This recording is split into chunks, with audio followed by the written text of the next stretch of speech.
Yes. Oh, okay.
I'd like to call to order the April meeting for the Franklin County School Board Trustees.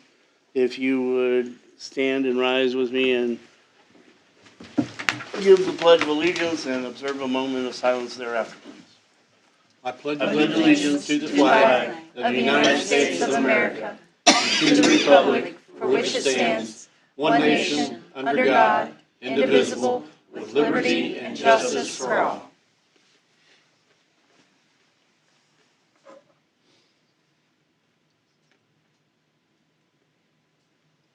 Thank you.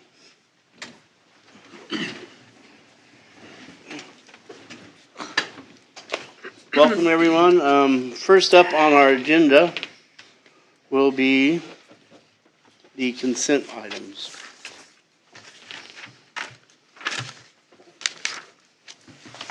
Is there any discussion? That's good. I have a couple questions, just general.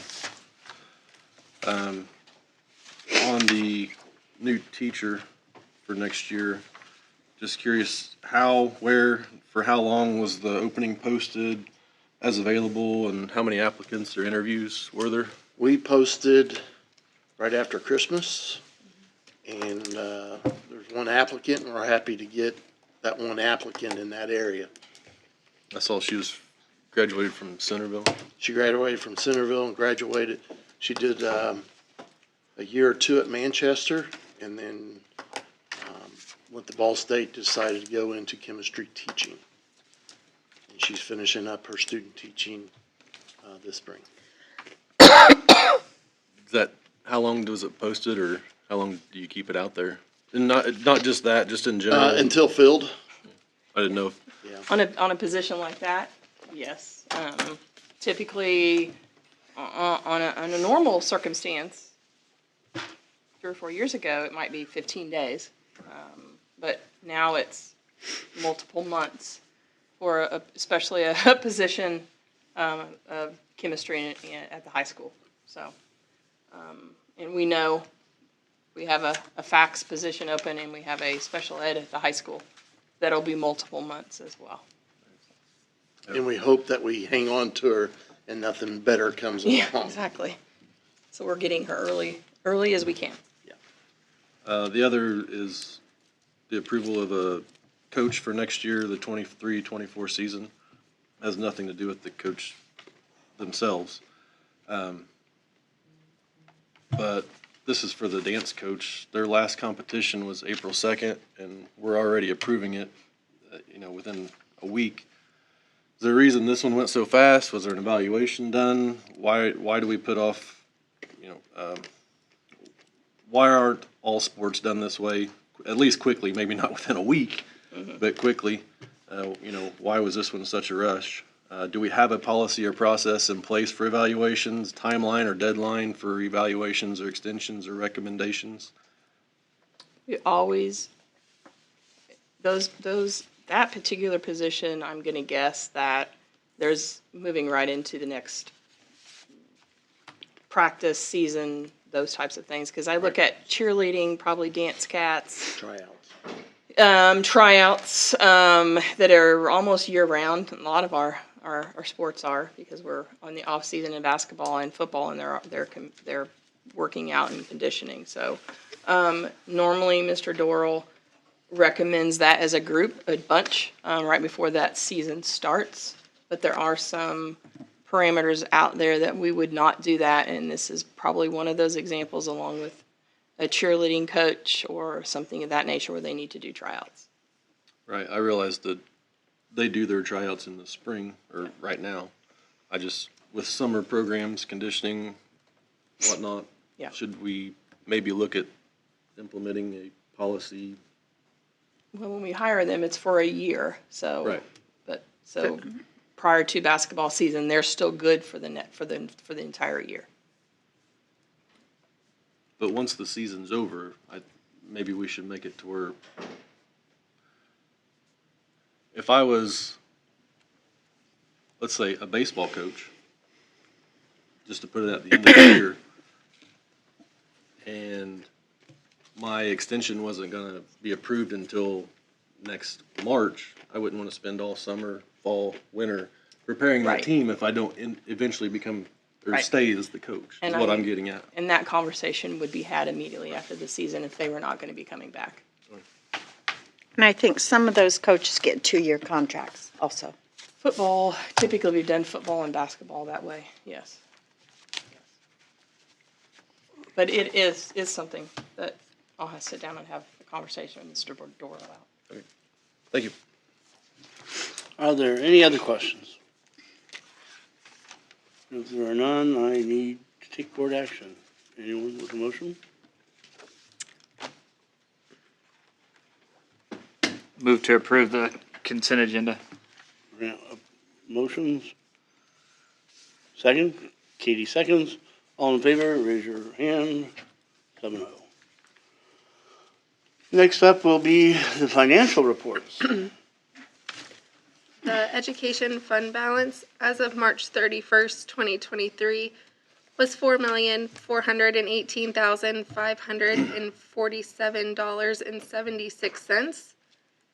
A year ago, this balance was $2,395,892.25.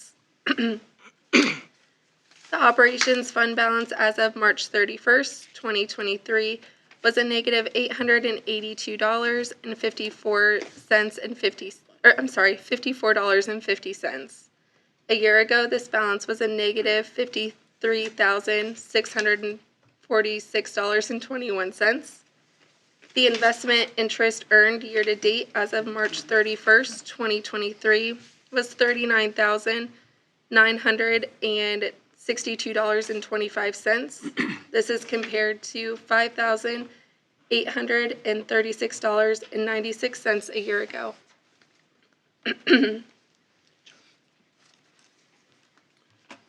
This is a discussion only. Anyone have any questions? Is there a reason there's such a big difference in their interest? It's from the higher interest rates that we've been getting in all of our accounts with the higher balances that are in those accounts. The two that we hold at FCN, when I called about a month ago and they raised those interest rates, this is a direct reflection of that. I knew we added the Indiana Trust, but that didn't nearly amount to the 30,000 difference from last year. No, that's just because of the balance that the interest was earned on. There's a higher balance at our FCN accounts.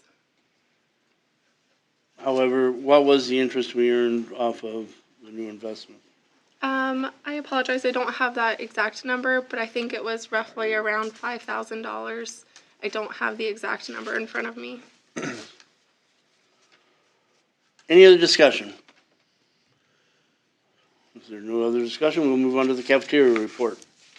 The cafeteria fund balance as of March 31st, 2023 was $540,400. $401.50. This is compared to $169,773.61 a year ago. Any questions? We'll move on to the latchkey report. The latchkey fund balance as of March 31st, 2023 was $7,846.01. This is compared to $4,171.24 a year ago. Kendra, did you get numbers, or did you do that last time and did I forget, or? I do not have numbers, updated numbers. I will get those though, and Okay. I will send those in my Friday report if that's okay. Okay, thank you. Next, we move on to the resolution for placement of interest, funds earned in the Invest Trust investment. So I am requesting permission, when the permission was granted to move forward with the Trust Indiana account, we did not specify or have a resolution of where that interest was going to go. So I am asking for permission to deposit that money into the education fund. Are you talking about just on the paperwork, not withdrawing it? Correct. So it'll stay within the account, but in our accounting ledger, in our system, we'll place that interest into the education fund. I just wanted to make sure, because And that will be done on a monthly basis? It will, yes. And that will secure the investment as well, then? at what point do we discuss taking that further, the Indiana Trust? To increase the amount, yes. Yeah, when this was discussed about a month ago, I thought we had talked about maybe a 3-month kind of time frame of seeing what it was going to do. And maybe that's up to you guys. We can visit that sooner, or we can wait until midsummer and see where things are then. That's Have you? the recommendation. I'm guessing no, because there's really no reason to. But have you attempted any kind of transaction in and out of the trust yet to see how fast it takes place? The initial deposit within, and that was of the $1 million. It was just an overnight transaction. So I have not moved money in or out to see what that time frame is. But the initial one was just a 24-hour overnight time frame. I mean, even something as small as $50 in and out just to see how fast it moves. I mean, if we do eventually consider putting a substantial amount in there, we need to move it back and forth quickly to pay bills and whatnot. So. Is there a 12-month tracking of past history on this? So available on their website, they do Okay. have 12-month. I can also send that in our Friday report, but it is available on their website just for the public's knowledge of what that account has done. But I can get that for you guys for Friday. Okay, thank you. I mean, so in a month, we're a little over 5,000 in interest, correct? Mm-hmm. Whereas if we'd had 10 million in there, we're at 51. That's over $500,000 a year. I mean, I realize that's wishful thinking, but it is what it is. Yeah, that is a great point. You know, if our balance was higher in here, it is earning more than what is in our checking accounts at the local banks. So that is something to consider. Kendra, what, I know that you checked with other schools and all that. Is there a place that State Board of Accounts says that we have to put this money? No. No. Nope. It can either go within the operations, education, or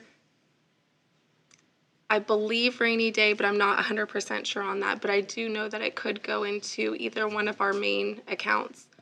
So that it's either one of those. And so the reason you're suggesting that we do this is that you foresee a reason to put that in, or just you think that would be the best place? I think that would be the best place just because we will be making, I know we stopped our transfers to the operations for a year, but those will be starting again. we are anticipating our early tax revenue. I got word from the auditor's office and the treasurer's office that they are placing that on the 19th, so that negative balance will come up with the property taxes. But we will be picking that education to operations transfer up again this year. And so in discussion, we thought that the education fund would be the best place for it. Okay, thank you. What's the percentage we can transfer or we're going to? I believe it's up to 12%. Is it going up to 15 or that's the bill that they're looking? I think that's the bill you're talking about. That's where I was. Right.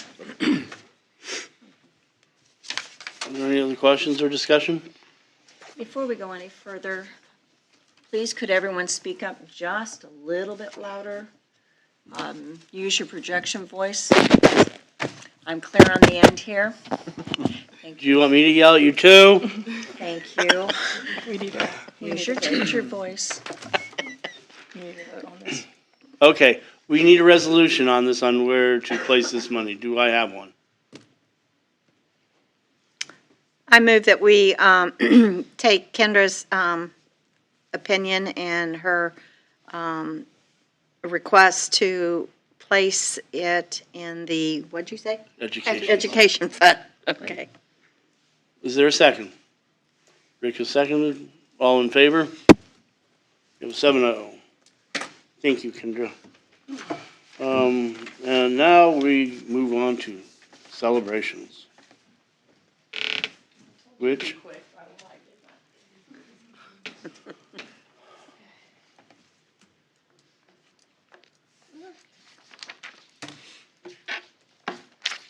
So it's my pleasure tonight, on March 17th, we received a press release from the Center of Excellence in Leadership of Learning, which we commonly refer to as CEL, that the Franklin County High School was endorsed as an early college high school. So the individuals here tonight that we're going to recognize are part of that leadership team. They have spent countless hours putting together a portfolio that the CEL team reviewed, and they also were on site and conducted interviews with students, parents, administrators, central office staff, etc., to make sure that they adhered to all the guiding principles that they want to see as far as what an early college high school looks like. So I'm going to turn it over to Ms. South, who is the building principal. I'm going to have her introduce her team.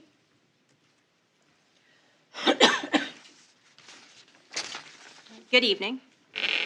On behalf of Franklin County High School, we are very pleased that Franklin County High School is now an early college endorsed high school. As an early college endorsed school, we are able to afford socioeconomically disadvantaged, first-generation, minority high school students to take rigorous college-level classes to earn both a high school diploma and credits toward a 2- or 4-year post-secondary degree. In order to become early college endorsed, a school must compile data and prepare a portfolio addressing the 8 required principles established by CEL, which stands for Center of Excellence and Leadership of Learning out of the University of Indianapolis, including providing a rigorous curriculum, a robust student support, and completion data. In addition, a CEL team visited FCCSC to interview upper administration, building administration, teachers, students, and parents about early college and discuss the positives and the challenges. Franklin County High School also joined the Rural Early College Network Grant Project, which provided additional funding and resources to help make this early college endorsement possible. This evening, it is my immense pleasure to introduce to you the Franklin County High School early college staff members who have opened pathways for students to attain up to an associate's degree right here at FCCSC. Will these fine staff members please stand and be recognized when I call your name? FCCSC Guidance Counselor, Ms. Katie DeGrazia.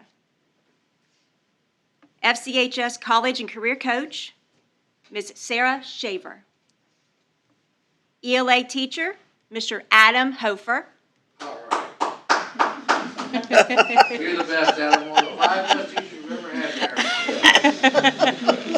there. Science teacher, Mrs. Katie Schneider. Social studies teacher, Mr. Michael Kristoff. And math teacher, Mrs. Sharon Volk. So proud of you all. Congratulations.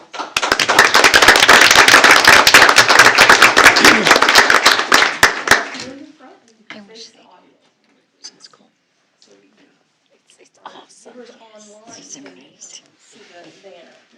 Sarah, didn't you just roll that thing up? I did. I'm rolling it. Bet she makes you roll it back up. Yeah. Don't get on the end, Katie. You have to roll it back up.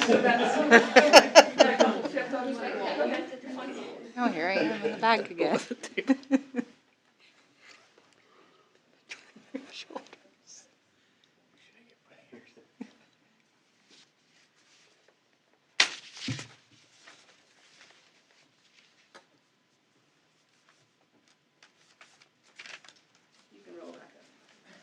Wow.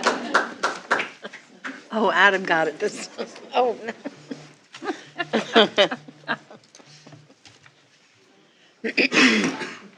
All right, good evening. So my name is Sammy Hardebeck, and I serve as the Director of K-14 of Initiatives and Recruitment for Ivy Tech in Batesville. Batesville is a sister campus to the Lawrenceburg campus. So I have the pleasure of working with Franklin County High School, their team, guidance, administrators, and then the dual credit teachers. So as part of this project, I shouldn't say project, this initiative, this program, I've been working with Katie for a number of years to kind of help pull all the pieces together. So the thing I'm most proud of, our students are able to earn a lot of college credits here at Franklin County. So they are able to earn now an entire associate's degree within Franklin County. There are only 2 short little classes that have to be Ivy Tech, but they're only 1 credit hour each, so it's nothing too rigorous in order to earn the degree. So that's something to definitely be proud of. Students actually can earn Ivy Tech credit, advanced placement or AP credit, as well as IU ACP credit. So we kind of look at all of those and bring it together for credentials. The Whitewater Career Center is also a huge factor of this for students that may also be interested in career tech educational pathways. So in conjunction with Whitewater Career Center and then Mr. Grazia in the guidance office and our K-14 staff, we have been able to award a number of associate's degrees over the past few years. Indiana College Core certificates, certificates and technical certificates in general from the Career Center, and then through us locally. So the other thing that also is really exciting is Franklin County, out of the schools that I serve, so in my role I serve Franklin and Franklin County high schools. They are the largest school with, or they are the school with the largest number of dual credit and dual enrollment opportunities for their students. So that's definitely something to be proud of. They have an amazing dual credit program here. And their instructors do an awesome job, and they go above and beyond to meet a lot of requirements that Ivy Tech, no, I shouldn't point to myself, I don't make that, but I mean, I have to be the bearer of bad news sometimes, so that Ivy Tech, requires them to teach at the college level, so they do a great job, and I'm really excited and proud to be able to work with them, and definitely it's great for them to have this recognition, because they've earned it. Lisa Moorhead, I'm Vice Chancellor of Enrollment and Student Success at Lawrenceburg Batesville, Ivy Tech, and I get to work with Sammy, and I'd like to thank her for all of the work that she does for all of the schools in our service area, but especially here with Franklin County High School and this special recognition tonight.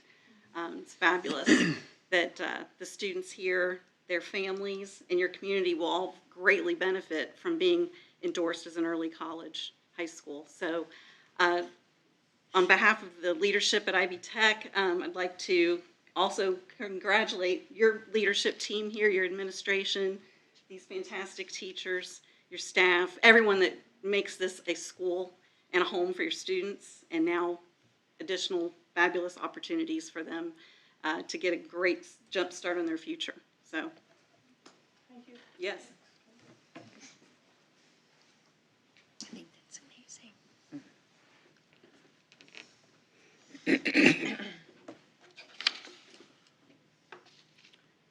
Schneider, please come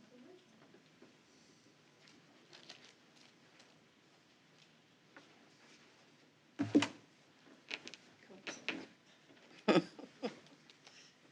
So tonight, we are honoring Katie Schneider as the Educator of the Month for April. She graduated from Franklin County High School and attended Purdue University, earning a bachelor's degree of science in agriculture. So she went to the business world first, worked at the Precision Ag Specialist at Harvest Land Co-op. She went back and got her master's degree in biology education, and she has a long-time substitute teacher before getting a job in Greensburg High School, or Greensburg Junior High, teaching 7th grade science. And then she later earned her biological sciences graduate course credentials. And that has allowed her to teach dual credits. I believe every section you teach is a dual credit course. So six periods a day, she is teaching dual credit. So God bless her. So, and then when I read her bio, she is working on another master's degree in STEM curriculum and instruction. So, she has been nominated and won this award twice. Back in November 2016, she's a lead teacher on this early college cohort, and she was nominated for this honor by 2 of her colleagues. When we ask why. The answer is Katie is not only a phenomenal teacher, but she has been a crucial part in helping the early college endorsement. She created the early college webpage. It's outstanding if you have an opportunity to look at that. She's a team player. She's one of the best teachers that we have ever witnessed.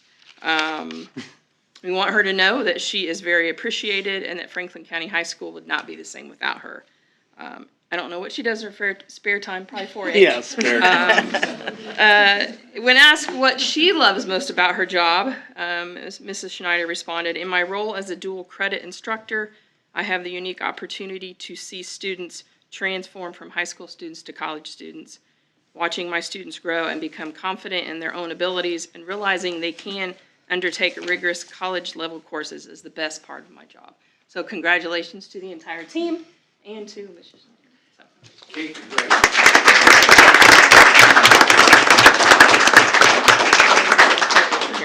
Let's go over here.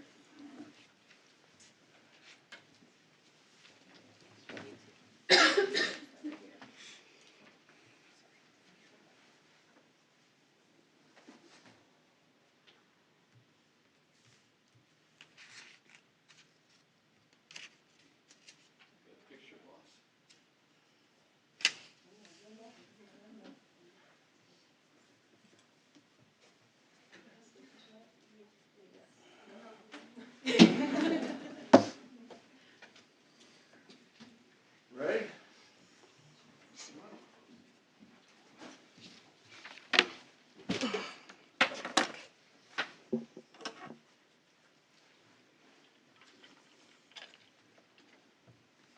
I am pleased to announce that Mr. Ray Mergenthal, bus driver for Franklin County Community School Corporation, has been selected as April Support Staff of the Month. 1983, Ray joined the Franklin County Community School Corporation as a part-time employee, and in 2017 became a full-time bus driver. He transports students to and from field trips, athletic events, the Whitewater Career Center, and school. In all, Ray has dedicated 40 years to the corporation. Ray was nominated for this honor by a staff and community member. When asked why Mr. Mergenthal should be considered for this recognition, they responded, "Bus drivers get up every morning, regardless of the weather, to safely transport our children to school. Some children wouldn't be able to get an education if it weren't for our school bus drivers. They're in charge of at least 20 plus children in one vehicle while watching for other drivers, road conditions, frequent stops, etc." And I've told these guys before at your bus meetings, bus drivers in Franklin County, no one else in the state understands. Maybe Brown County. That's right. But once I came down here and drove the roads, and I am. Yes, exactly. Once you learn how to drive it. They protect our kids on the roadways, Ray in particular does the extra little things to make the day-to-day operation run smoothly. For example, on a rainy day, and I heard this just the other day, Ray will radio the school his exact arrival time so that the vocational students don't have to stand out in the dreary weather. If he notices something unusual, such as only half of his students getting on the bus, he'll radio in, is very proactive, checking with the school as to why they're not there. Moreover, he connects with the students, families, and community. More times than not, Ray will choose to support his student passengers by attending their sporting events that he's busing them and to and from. Overall, Mr. Mergenthal is a wonderful bus driver who deserves to be recognized. And as principal, Ray and I would have talks along the fences, and he would always be at the games. You have your athletic director, you have your principal, you always had Ray.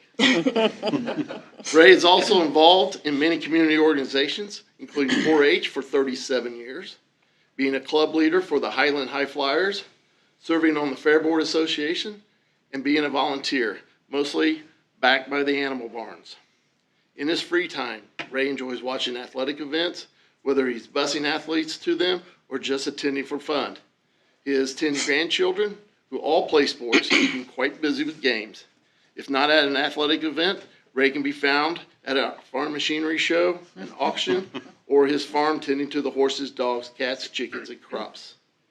When we asked what the best part of his job is, Ray responded, "It's been great these past 5 years because it allowed me to be able to take my grandchildren, Sage, Brady, and Sydney, and their teammates, friends, safely to and from their games." Some of the athletes began to refer to me as Papa or Papa Ray after hearing my grandchildren call me that. The athletes and students are the best part, and they think the best of you as well, Ray. Thank you. Congratulations.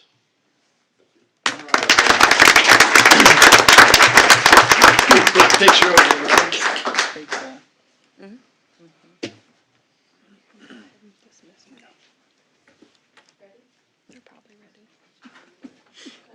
What does they snap their shots? Yes.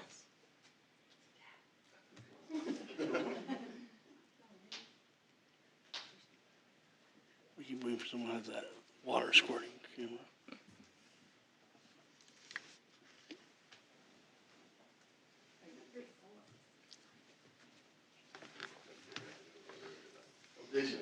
I'd like to Would you make like to a, introduce your family, your guest? This is my daughter, Carrie. My other daughter, Jill. She works in school. Congratulations. I'd like to say something about Ray. Yeah, I've known Ray probably for 25 years or longer. And I worked with him at the 4-H for 17 of my years over there, and he was a board member. And knowing his work ethic and him coming to Franklin County School, it was a win-win situation for us. Ray's a good person, he's a great father, he's an outstanding husband and grandfather. And I'm pleased to have him part of Franklin County School Corporation.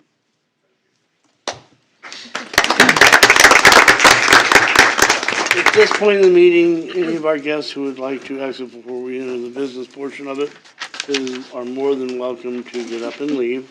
If you wish to remain, well, at your own risk.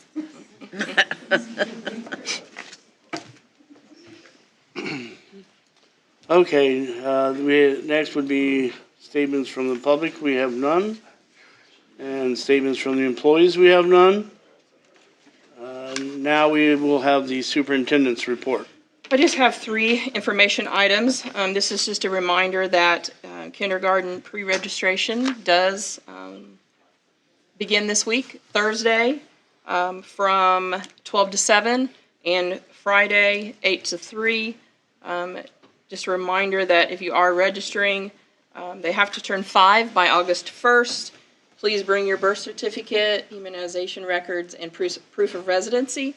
And preschool students at Laurel may also register at this time.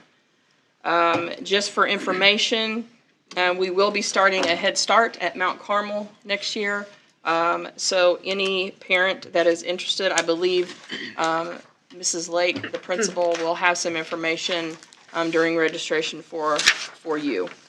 And the last announcement, and this is open to current 8th graders, beginning May 30th, that's right when we're out of school, to June 2nd, I believe. That's probably the first week we're out. From noon to 4, we are providing transportation. Any 8th grade student that wants to go to the Career Center for, they're calling it Spark Week at Whitewater Career Center, may do so. The bus will probably leave around 11:20 and get home around 4:30. So if you're interested, please see Mr. Bundy or Mrs. Royce for additional information and to sign up for that, so we know how many buses we need to take. That's all information only. Are there any questions? If not, we'll move on to old business. So the only old business are all the board policies numbered in the 300s for approval tonight. Is there any discussion? Everybody read War and Peace on this, did they? Okay. Is there a motion? Rick moves to approve. Katie was seconded. All in favor? All in favor. 7-0. Okay, now we have new business. I'm going to let the high school go with academic handbook changes since she has her presentation up here. I don't want it to time out on her. So, Mrs. or Mr. Grazia will, this is academic handbook changes for the high school. How do you pronounce her? D. C. DeGrazia. DeGrazia. The other questions, are you mafia related? I can't really talk about that. Okay. Fair enough. You'll find out later, Francis. Stay on the My good wife's side. card stories. All right. So keep this kind of brief, but we will go through. I've got this PowerPoint just for you all to follow along. So I'm just going to go quickly through each department here, starting with English. Biggest change is we are wanting to add a half-point weight to our English 9 honors and English 10 honors classes. The reason for this is to create an incentive for students to take the more rigorous courses. As of right now, our students sometimes choose to take the regular English 9 or 10 classes because they think they can get a higher grade. It'll make their GPA higher, so if we add that extra weight, it will incentivize students to want to take these, the harder classes. We are also adding a new English class, as you've heard discussed this evening. It's called Rhetoric and Argument through Ivy Tech. This is for seniors only who are wanting to complete an associate's degree. This is the final English course that we needed to add for our students to be able to take every single class for the associate's degree on campus at FCHS. We are requesting a fee change for $1 up to $5.50 per semester for the dual credit English classes. And that is just to keep it consistent with the other course fees for our other English classes currently listed in the handbook. For math, we will be adding a new full year class for seniors called Quantitative Reasoning. This can count for their 4th year of math for academic honors. Currently, the only option for students is to take pre-calc trig, either dual credit or non. So if we add this class, we can give them another option to earn their academic honors. Again, this will be dual credit through Ivy Tech, and the course fee will be $4 per semester, which is consistent with the other math classes that we currently offer. We'll be removing Math 10. That is no longer a course code per the IDOE, so that is not something that we're able to run anymore. And again, we're going to add that half-point weight to our honors math classes, so the Algebra 1 honors, Geometry honors, and Algebra 2 honors, again, to hopefully encourage students to sign up for the more rigorous courses that they're qualified for. For science, the biggest change is adding the Principles of Biomedical Sciences course.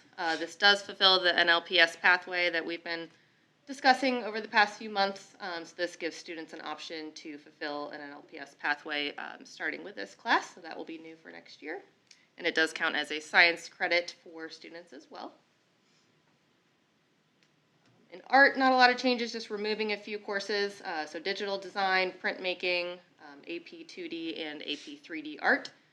We have not run these classes for several years now. They typically have very low enrollment. And we went from having 2 full-time art teachers down to 1.5 art teachers, so we just don't have enough room in the master schedule to run every single art course right now. For music, just a couple changes for the fees. We'll be increasing fees for band and choir by $2 each semester. This is just to help offset some of the costs of the materials for our music courses. ITE is going to be where the most changes are, so we're going to be adding, again, 2 more courses for that next level pathway. So we'll be adding Principles of Computing, which is going to replace our current Computer Science 1 class. The course fee will be $1 per semester, and that will be dual credit through Ivy Tech. We're going to be adding Principles of Advanced Manufacturing, replacing our current Intro to Manufacturing class. Course fee there will be $10 per semester. And then we're also increasing the course fee for Intro to Construction, up from $7.50 to $10 per semester. Again, this is just to offset costs of materials for those courses. And then, like I mentioned, we're just going to be removing the Computer Science 1 since the Principles of Computing is taking place of that, and then removing Intro to Manufacturing, which is actually no longer a course per the IDOE. So we're going to be taking that over with the Principles of Advanced Manufacturing course. That is really it. Questions?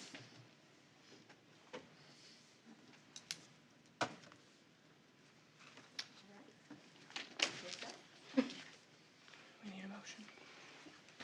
Is there any discussion? Do I have a motion? Rick makes a motion to approve. Is there a second? Beth? All in favor? 7-0. Thank you. Now we have, where are we, academic handbook? We'll let Ms. South go. She has She student didn't handbook. mean we were letting you go. You're up next. Student handbook changes. Yes, sir. Okay, so for the student handbook changes for the high school, from page 8, and I do believe that all of you have copies of this, correct? A total of 40 credits in fulfillment of all of the requirements for the state of Indiana are necessary for graduation. This was changed because previously it was stated as the I-STEP test, which we no longer have. Attendance updates from page 18 and 19 at a 3-day automatic phone call, text message, email, parents will receive a phone call. That which we had added, which is in bold as well, the verbal warning from the teacher. At 4 days, again, same. Automated phone call, text message, email, parents receive a phone call from the school, and again, verbal warning from teacher. At 5 days, however, not only is parents going to receive a phone call, a letter from the school indicating that the student has missed 5 days, but also a parent-student attendance contract signed in cooperation with Mr. Tucker. Consequences for excessive absences on page 19. What we looked at was more of a positive and less punitive, given the fact that attendances can have a variation of reasons as far as for students missing school. Students and parents of students who miss in excess of, or students and parents of students who miss in excess of 9 days of school may be referred to the juvenile court. Again, may be referred is what we added. Students with excessive absences in 1 or more classes may be considered eligible for credit for the remainder of the semester or year in those classes for which the absences occurred. If we're taking a look at 3 or more classes, again, may be recommended for expulsion or alternative placement. A student may be assigned to 1 day out of school suspension for the first unexcused absence over the 9-day limit. A student may be assigned 3 days out of school suspension for the second unexcused absence over the 9-day limit, and then 5 days after the third unexcused absence over the 9-day limit. A student may be assigned 10 days out of school suspension, may be recommended for the expulsion for the fourth unexcused absence over the 9-day limit. Something we definitely want to put into practice, the Bureau of Motor Vehicles. Under this code, the Bureau of Motor Vehicles may refuse the issuance or suspend an operator's license or learner's permit until the student is at least 18 years of age. So we want to make sure that that's also put in place as well. Social probation for page 34. If you'll take a look at the second statement, because school-sponsored events are considered a privilege, any student on social probation may not be allowed to participate in any school-sponsored club or activities. In other words, field trips, dances. Additionally, students who drive to school will lose their driving privileges to school. Underneath that, you'll see where students may be placed on social probation for the following infractions. Students who receive multiple out-of-school suspensions may be placed on social probation for the remainder of the grading period or until they show improvement in behavior. Again, we're trying to make it more positive and less punitive. Students who exceed 10 days attendance limit, excused, may be placed on social probation until they show improvement in attendance. Now, this is something that was already put into practice, which is to reiterate, students who do not pass 70% or more of their subjects at the conclusion of the grading period would be placed on the social academic probation for the next grading period. In other words, 7 classes, you're looking at must pass 5, 6 classes must pass 4, 5 classes, they must pass 3. Examples of the social academic probation include, from page 35, additionally, a student may be removed from the social academic probation as a result of academic success, passing 70% or more of the classes taken at the conclusion of their social probation grading period. Again, it is expected that a student will reestablish a pattern of academic or behavioral success during the probationary period, working towards that success.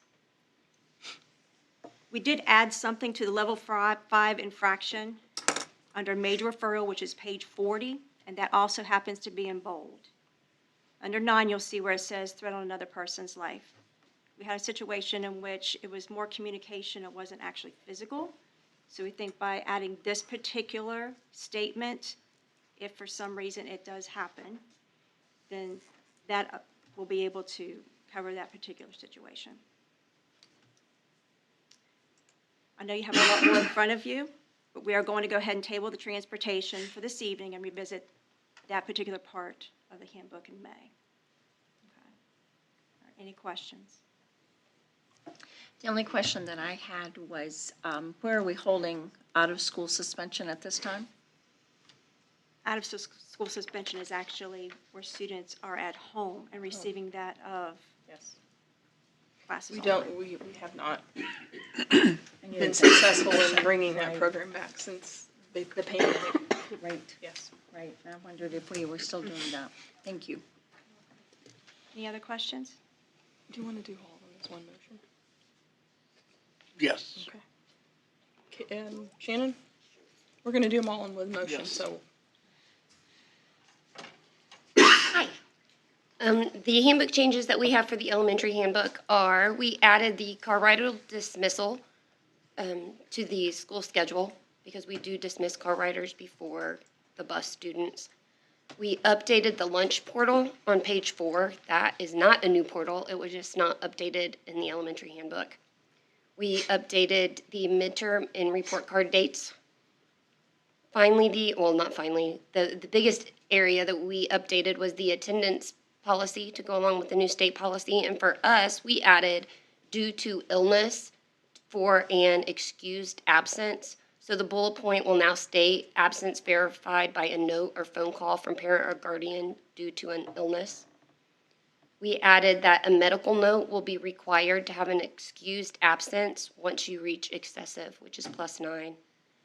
And we took off exempted absences. The state has changed the policy for that. So for elementary students, that will be, you can only be exempted if it is subpoenaed to testify in court, if you go to the state fair, participating in a field trip, you're sent home by the school nurse, or you are assigned to a bus route that can no longer run because of a hazardous roadway. All excessive absences will be marked unexcused once you reach 9, unless you have a doctor's note. And we updated the notification procedures where once you get 5, you get a phone call saying that you've reached 5, and then 6+ have also been updated. We have changed on page 17 that we are not allowing medications to be transported by a student on the bus. That's been the policy since I've been here. The handbook just didn't exemplify that. We are removing the sentence on page 17 that on rare occasions, medications will only be sent home with a student with written permission from the parent. We're not sending it home on the bus with written permission from a parent either. The parent needs to come to school and pick it up as well. We removed the transporting medication section altogether because this is repetitive. It had already been said before. We removed number 6 from the dress code policy, which was piercings. That's not really relevant in elementary school. And we added the word not to medications being transported on the bus because medications are not allowed to be transported on the bus. Do you have any questions for me?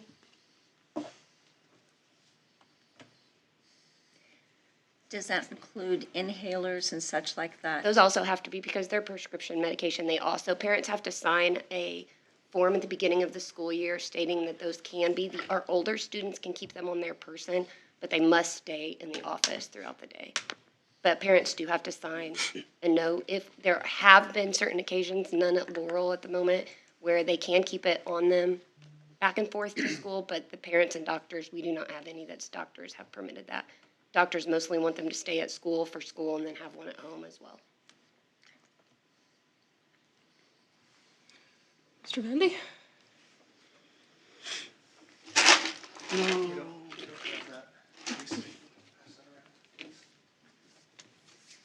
I want to start with our student handbook.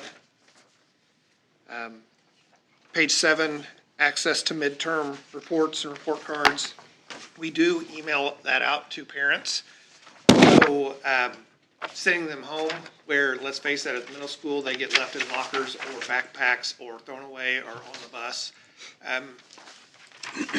We just feel like that at this point, instead of wasting paper littering, we are handling that notification through PowerSchool and through those emails, since we are using emails to send midterms, progress reports, report cards, semester grade cards as well. Page 9, the Pride Plus certificate. This is a program that was started pre-pandemic, and it was in working with the Whitewater Career Center, but it's kind of been dropped since the pandemic because of the community service portion of that. We didn't really want to promote students going out in the community. The Career Center has not picked that up as far as we are aware, but we don't want to drop that. I think it's a good thing for us to do. So we are just dropping where it talks about the Career Center and still making it part of our program. Page 10, midterm reports. That's kind of another mention of what I talked about with progress reports.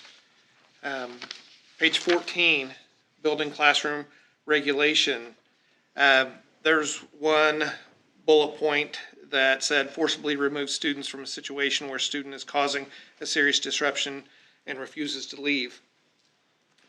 Protocol now is for the teacher to remove students rather than the other students, rather than the disruptive student. And it puts us, I feel that this bullet point puts us in legal jeopardy if we're trying to forcibly remove a student when there's another way, a safer way to do it. So that's why I've pulled that out. This has been in our protocol for years. It's just been something that has been missed in the handbook. So striking that one. And then point of emphasis, dress code. And I've made a change here. It says casual sleepwear. We're having issues with the companies creating flannel pajamas, but also flannel sweatpants. And when we talk to students about it, we're getting the story, they're not pajamas, they're flannel sweatpants. So it puts us in a difficult situation. So we're striking that out. We're still saying no sleepwear. So if it's obviously pajamas, we can deal with it. But if it's something that is questionable, then we may, I don't want to get in the business of asking to check tags and stuff like that. I'm not doing that. So I don't want to make this a huge argument.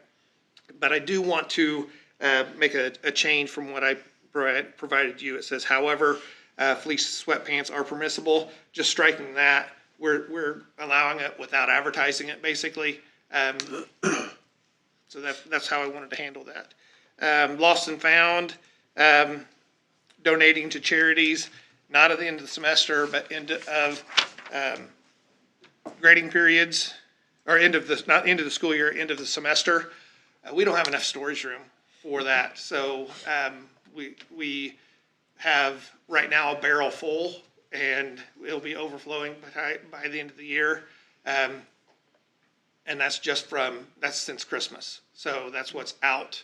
So just wanted permission to donate that to the Free Store or Goodwill or whatever location. It could be some other charities here in town at the semester breaks. It says, page 21, lunch detentions are held daily.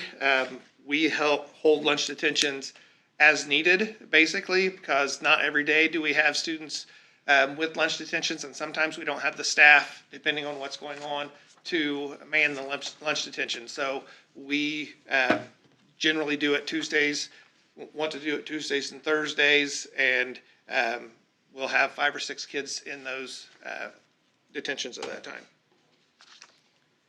And then page 21 also changes lunch detention where it talks about excessive behaviors. We want to change lunch detention to discipline referrals because not all consequences are lunch detentions. We have after-school detentions as well. Sometimes we do suspension from class, different things, so that discipline referrals covers all of that. Then page 23, this is actually Indiana code that we're adding to page 23 of our handbook. So 1 and 2, it's new Indiana code that we've been asked to add.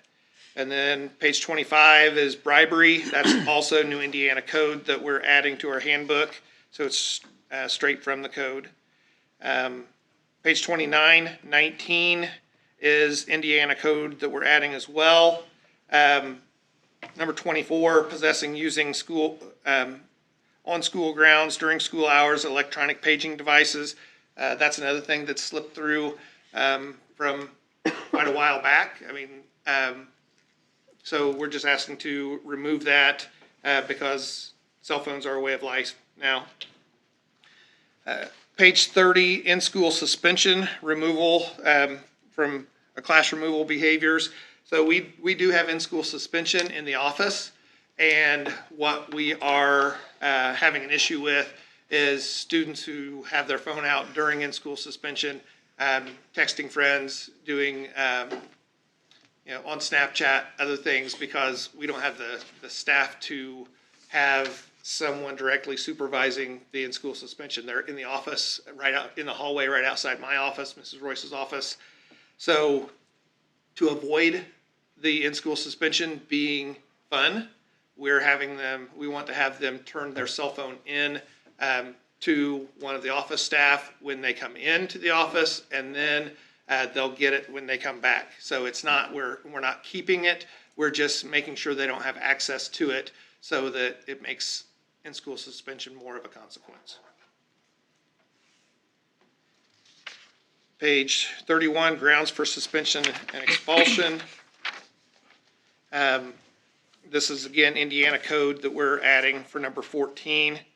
And also, we're taking a section out of this about the expulsion and the right to appeal to the school board. That was at the request of upper administration.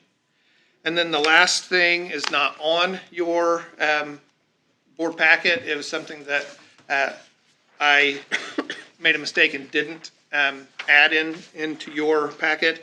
This is basically absence exemptions. So most of it is just adding the Indiana code that specifies that, but there are some things that are covered in those Indiana codes that don't need to be specifically listed. Participation in a field trip is not part of Indiana code, but that's just being at school, so that shouldn't have been in there.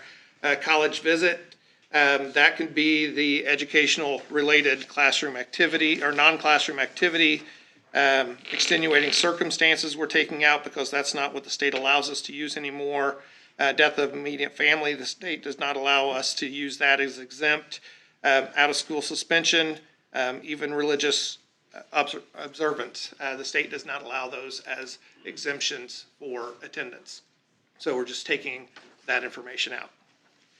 What happens if there's a death in the family? Does the kid get an absent?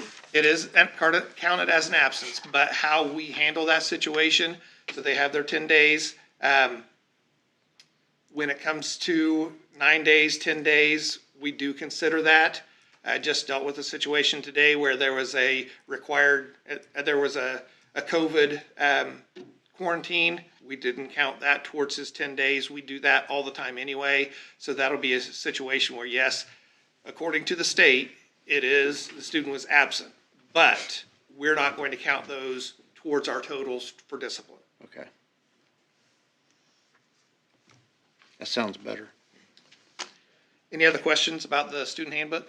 When you said that they aren't counted towards, according to the state, they're absent, but according to yours, Well, according to the state, as far as our attendance percentage, yes, they count it as not being at school, they're absent. okay, And but for they the not set individual forth. themselves. For the through individual, as far as action. consequences go, we do not count that towards consequences. How many days do you give them? I mean, in the business world, it's 3 days, but I don't know how the school handles that. How do, We don't specify. It would probably just be an individual decision from the administrator based on the family member. okay. Typically, when a student has someone close to them pass away, someone is going to the visitation and maybe having a conversation at some point, whether at the visitation or later with the parents about, we understand this is a difficult situation, and the teachers understand that. But typically at the middle school, we ask teachers to exempt the non-crucial work until they get back in the swing of things. We know that their focus, their concentration is not going to be what we want it to be, what it used to be. So we want to give them time to slowly come back in without having that extra Burden. on them. Yeah. Okay, thank you. Okay, we're going to move to the academic handbook. We made a lot of changes in the academic handbook. Let's do a vote on the student handbook first. I actually, so with and I know I was in discussion earlier, with the casual wear, pajama pants. I thought about that a little bit this evening. And my question is, I know that they're not pajama pants, but I guess, and I'm coming as a parent, okay? So my daughter was going to wear these pants to school. They clearly look like pajama pants. But, because I know this has happened multiple times, and it's okay to wear at the middle school, but then they're going to come to the high school for the high school classes, and then they get stopped in the hallways because it's against the high school's dress code. So I guess as a teenager, I need steady boundaries, and I can't have that fluctuating because then I don't understand as a kid, like what's going on. If I'm allowed to do it here, why can't I do it here? And then I want to, run my mouth a little bit about it because I'm so super confused about the rules. So I guess, and I am a little bit old school. So, we just don't wear pajamas to school, right? And if it looks like pajamas, and even when I taught middle school, you didn't wear that to school. It wasn't school appropriate. And I know that kids can put up good arguments about stuff. And I know what clothes look like these days because I'm buying them. But I don't know how you're going to determine and not have a battle about it. I agree, but it's the same way, whether you allow it or don't allow it, you're going to have that argument. I just feel like the consistency, and I know we didn't talk about dress code at the high school, but the consistency is very difficult when we go from middle school to high school because the rules are so different with dress. And I think if we could all get on the same page with it and we could prepare them up through middle school, because elementary, their parents are still dressing them a little bit and they got those cute little hair bows and dresses and all that. But then once they start to get to middle school, they develop their own style. And then, you know, they're at the middle school and they're developing their style. But then when they come into the high school, they don't understand why they were allowed to do it here, but they can't do it here.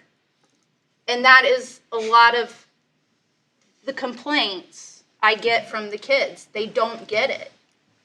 Well, So I guess if we're going to allow that dress code, you know, here, then what's going to keep them, I guess, from getting in trouble if they do have those classes where they go to the high school and they're wearing something over at, you know, the middle school that isn't okay at the high school?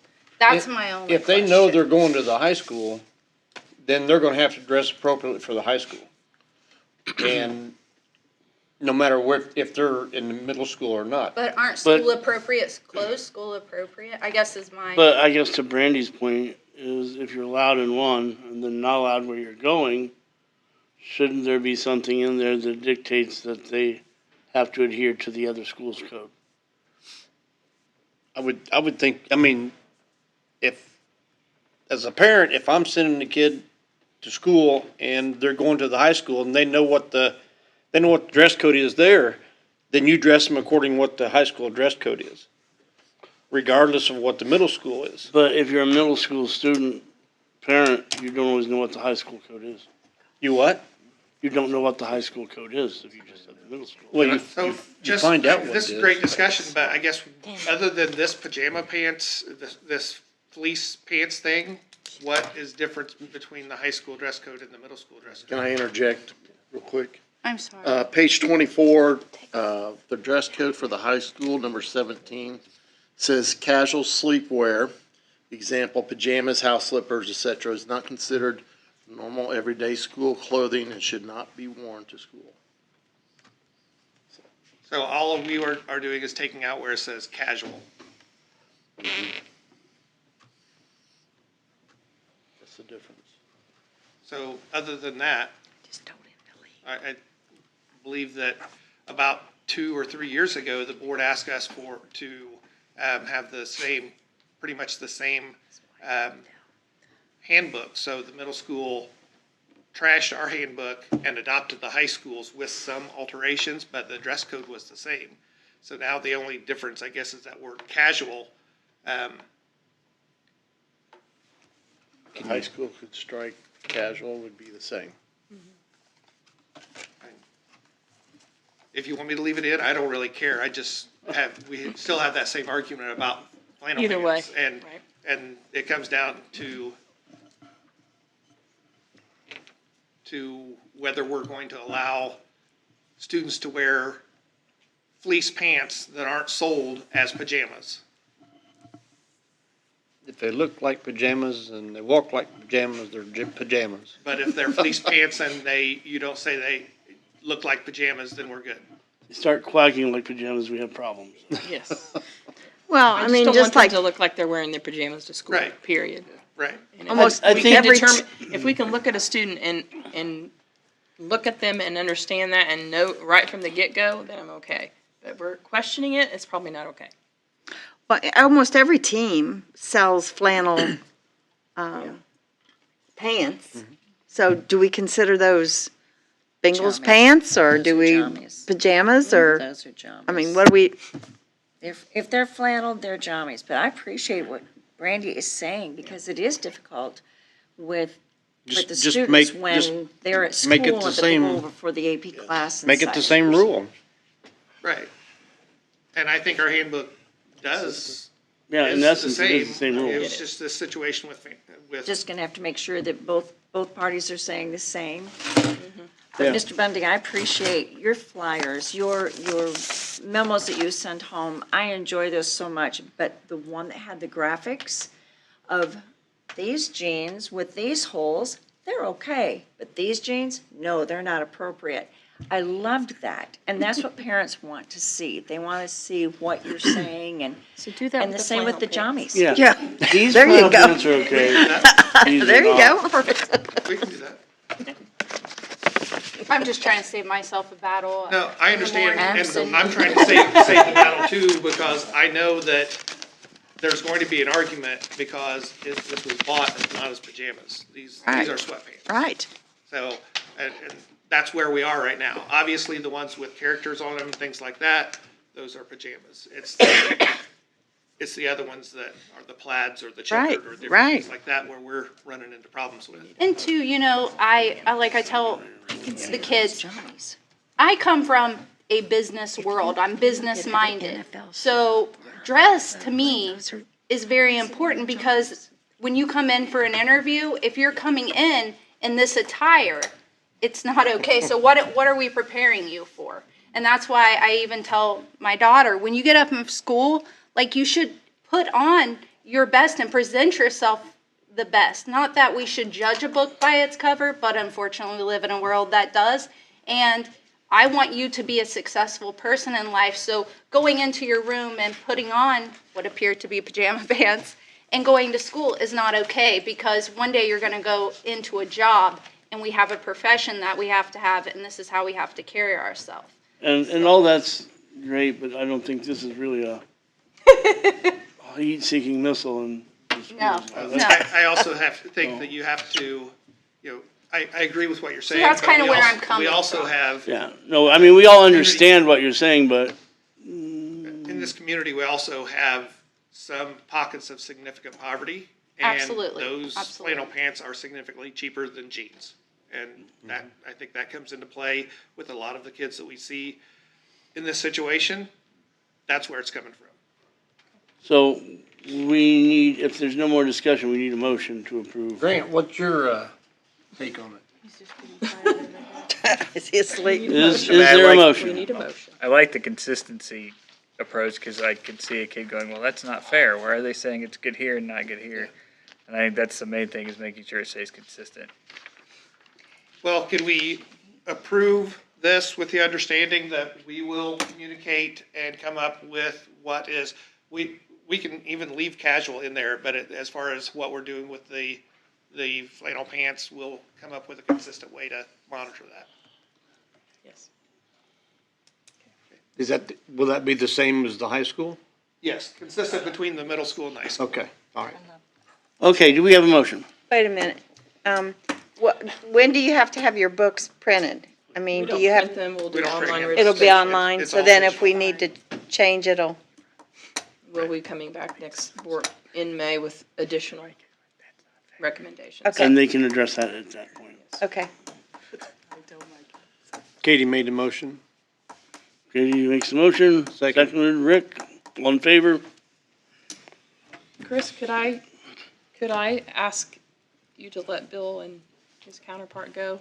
Yeah, that's fine. Really, 'Cause I what know you're they going to sit ask there is, and look can at you me tell like me that. whether these are pajamas? No. No? That's fine. Bill wants to give an update from the redevelopment commission, so I'm gonna let him pop up here real quick. I'd like to know if are Bill's suspenders in the dress code? Well, I was thinking, it was a t-shirt about 3 hours ago. I thought I should at least go collar, so I did. You gotta button one more button. So, You gotta button one more button. okay. Well, as long as you don't have a corncob Gus pipe, is I here think for you might. Laurel. And I'll tell you, Can we my do that? my picture in this whole situation would be consistency. No, Yeah. don't have a dog in the fight here, but at the same time, consistency across the board. Yeah. And if it's a matter of changing one word, I think it sounds Yeah. pretty simple. But anyway, redevelopment. So the redevelopment commission came before the board, asked to see if prior to, we're committed to putting 15% of the tax incremental financing, the TIF money, back into the school system. And we asked if we could go, go look into the option of using that revenue to help market the school system, possibly. We think that from a redevelopment standpoint, we would like to put students in seats. And so we came before you and talked about residential TIF districts in the past. And we've also believed that in order for us to sell houses and market the community, we need to know that the school system is a big piece of that puzzle. And so we met with Tammy, school or high school principal, Brandon Ball, Shelley Lunsford with the Community Foundation, and Gage Pace wasn't able to be present, but has been engaged in our conversations. And so I want to refer to that as sort of our steering committee. And so our steering committee met at the high school, actually toured the school or whatever. And so we would like to, our next move was, can we gather this funding, because we thought we may have another option to get some additional revenue. And we are in a position where we believe we can capture between $15,000 and $20,000. And we would like the board's permission to go ahead and capture this revenue and get it put into a fund that will be held by the Franklin County Community Foundation. And we'll refer to it as our educational marketing fund. And then we would use that fund throughout this process as we determine. We've looked at some statistics and gathering some information that could come at an expense to us. We've looked at Facebook. We've looked at your faculty being involved in this as far as getting this on a regular basis, put this in front of people's faces some way, somehow. What is the best avenue to do that? And so a lot of things going on. And Brandon, who is on our team, I was going to ask him to at least comment on the marketing aspect of it, because Brandon is our marketing guru who is on our team, and he may be able to tell you guys a little bit more about what we want to do. But my goal was to actually get permission to, go ahead and move on with the process so I can get the fund set up at the Community Foundation and get the money put into it. Bill, is that a pass-through? Is that what you want to do with I it? talked to Shelley today to verify how in case this, and it's considered a pass-through situation. If 6 months into it, we say this is a waste of our time, we have the ability to pass that right on through and over to you guys to be able to handle it, so. Well, I wasn't planning on presenting or doing anything here, but basically what we've kind of come up with, or our thoughts, right, is obviously I graduated from Franklin County. I know most of you sitting here graduated there in 16, went and got a marketing degree, run businesses here in town, have no kids at all, much less in the school system. However, 10 years from now, God willing, I will have kids in the school system. And how do I make sure that my kids have the best foot forward here? So as you can see, there was a bunch of awards given today. Franklin County is doing great stuff. My parents, my friends all teach at different, communities. I've got clients all over the country that all the communities struggle with the same thing. We struggle with the same thing that East Central does, the same thing that Union County does, the same thing that everyone is struggling with the same thing. The difference is we're not necessarily promoting the good things that we're doing. For example, what we just heard with the early college thing, it's a great addition to Franklin County, right? How are we making sure that we're promoting that out? Not just to the people in this room, because we all know about it, right? We're engaged enough to know about it. How do we promote it to the people that are passing through that, Batesville has a great school system, not because we know that, but because they tell us that. We don't actually know if they do or not. They just make sure that they tell us they do. East Central's the same way, Union County the same way, so on and so forth. So what him and I kind of got together and this I don't know, steering committee, thank you, I've kind of figured out is what I do specifically is basically competitive analysis. What are other people doing? What's our marketing strategy look like? How do we dig into that? What can we be doing? What are we doing good? What are our pain points? How do we promote the good stuff that we're doing? So all that kind of comes into play from a marketing strategy standpoint. And there's a lot of cost associated with that, as well as just the time it takes to scan through the websites. Every website from the Laurel Elementary, Brookville Elementary, Mount Carmel, the whole 9 yards. Getting facilitators involved from not immediately here, getting an outside perspective, specialists that do marketing for school related, but aren't necessarily tied to Franklin County, I think is an important step. Because like I said, we all know what we know, because we're sitting in this room consistently, or we engage in conversation consistently. How do we make sure that outside sources can look in it and say, hey, you know what, I know you guys think you're doing really well at this, but here's what we see from the outside. So engaging in those partners all takes funding. So we've figured out how to grab the funding, how to use the funding, and we obviously just need permission to put it into the in the right place so we can utilize it as we need it, kind of going through this process of trying to figure out what the best case scenario is, so. I don't know, any questions from Yep. the marketing side of things? When you get down and you pick one, can you bring it to us so we can look at it before it goes out? Sure. So what, I'm kind of, my vision, and forgive me, because I haven't really talked to the steering committee. We met, I don't know, a couple weeks ago at the high school. And I think there's a multiple, there's the marketing analysis of some of those are focus studies, some of those are getting parents involved, asking questions. There's a lot of people that live in our community that take their kids to elsewhere. Why do they do that, right? Have we ever asked parents that question? It takes time to find those parents, knock on those doors, but I think it's important that we do.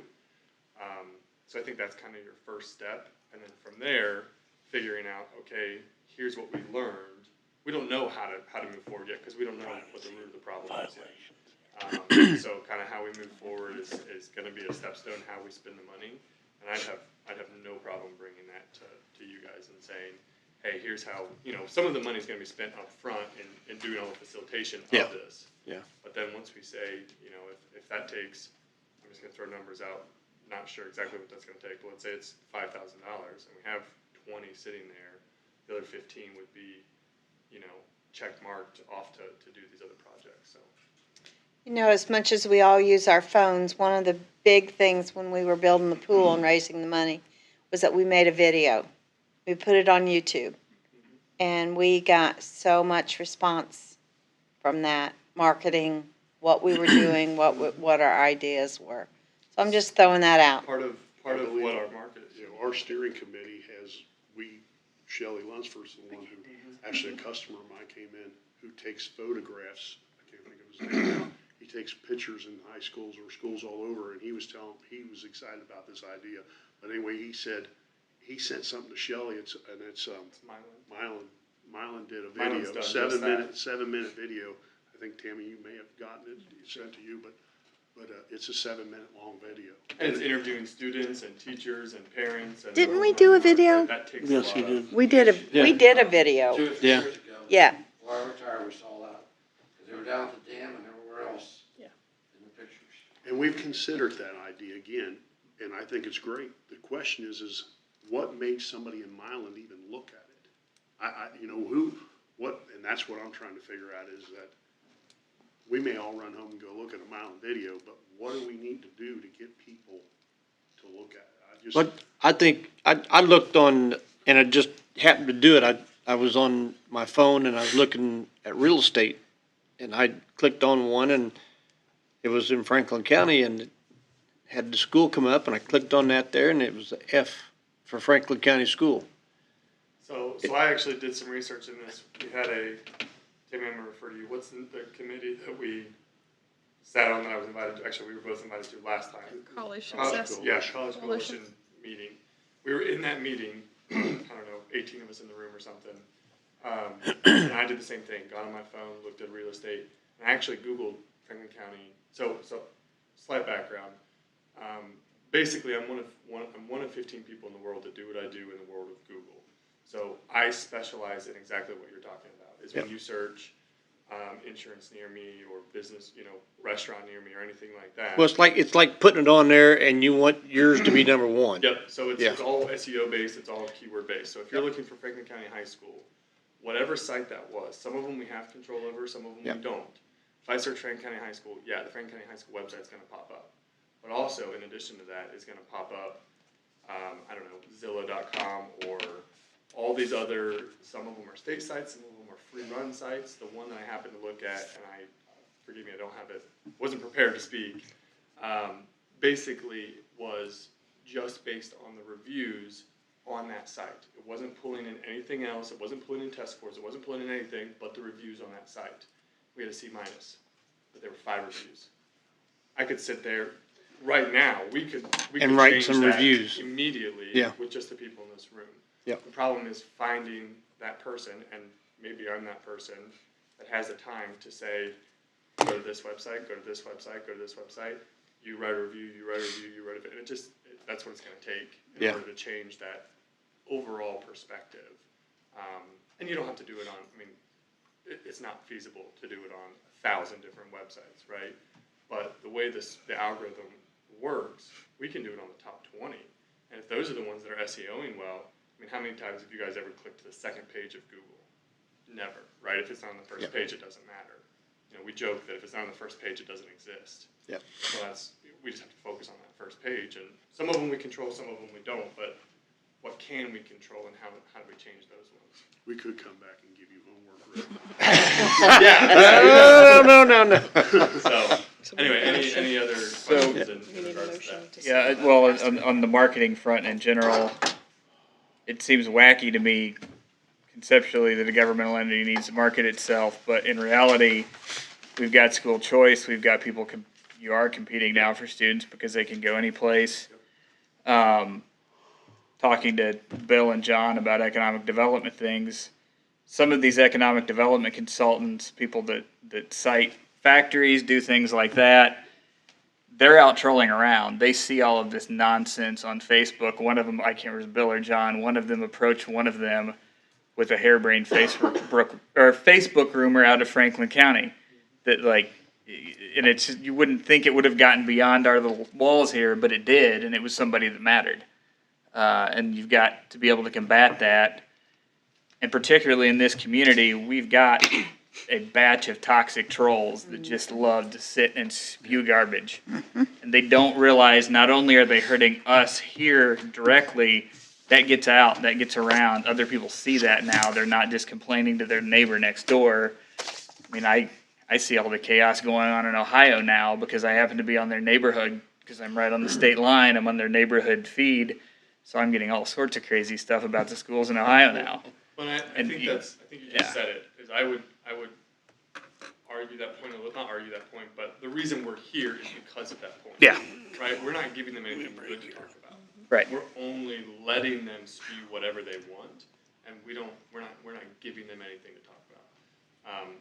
Not to say unrelated, but I also have the unique position in the sense that I own a restaurant here in town, so I get to hear the quote unquote off the record conversations that just happen organically, and most of them are parents that don't really know, or people that are passing through that hear a rumor about Franklin County. And I'm in a unique position where I can say, well, that's not really true because I know, but most don't. If it wasn't me in that room, they would just continue on with whatever they heard. And sometimes when I ask that customer, could you tell me how many people you've told that same statement to? Because it's wrong.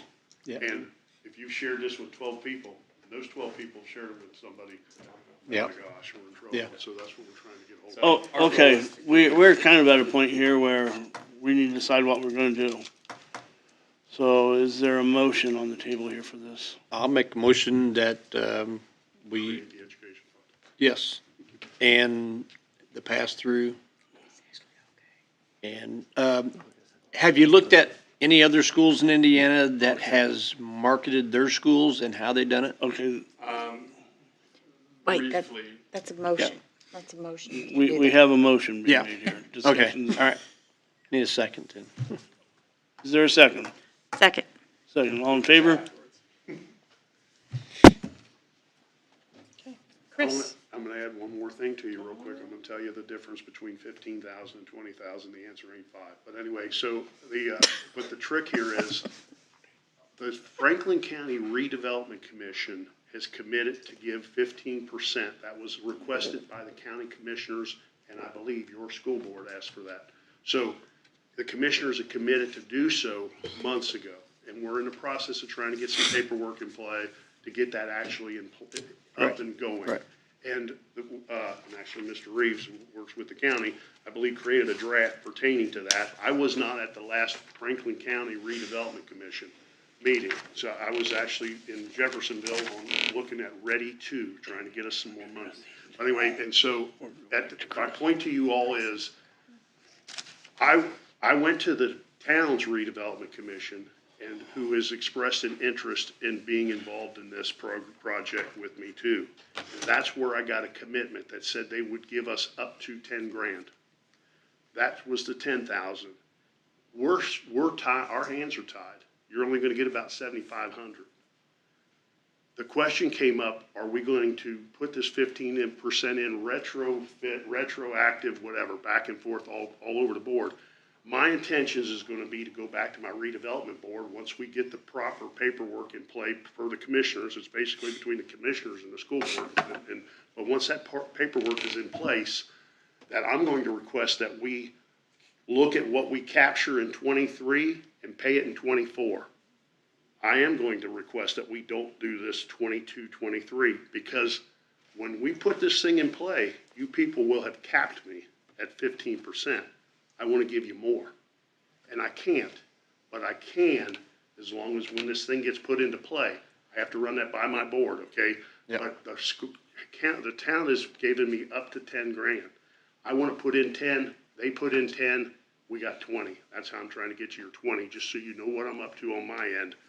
We're trying to get this to 20. And so, but once that program is put in place with that 15%, I can't give you any more than 15%.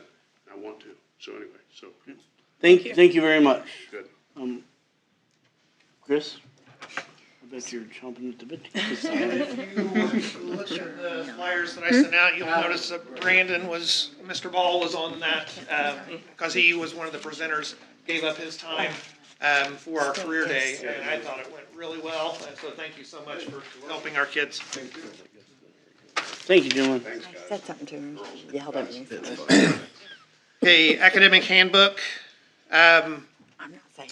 First thing, we really have redone our academic handbook, because previously it was only the electives courses that we put in there, because everything else was basically required. So we have actually put every course that we are offering now in our handbook, and we just use the state-approved course descriptions.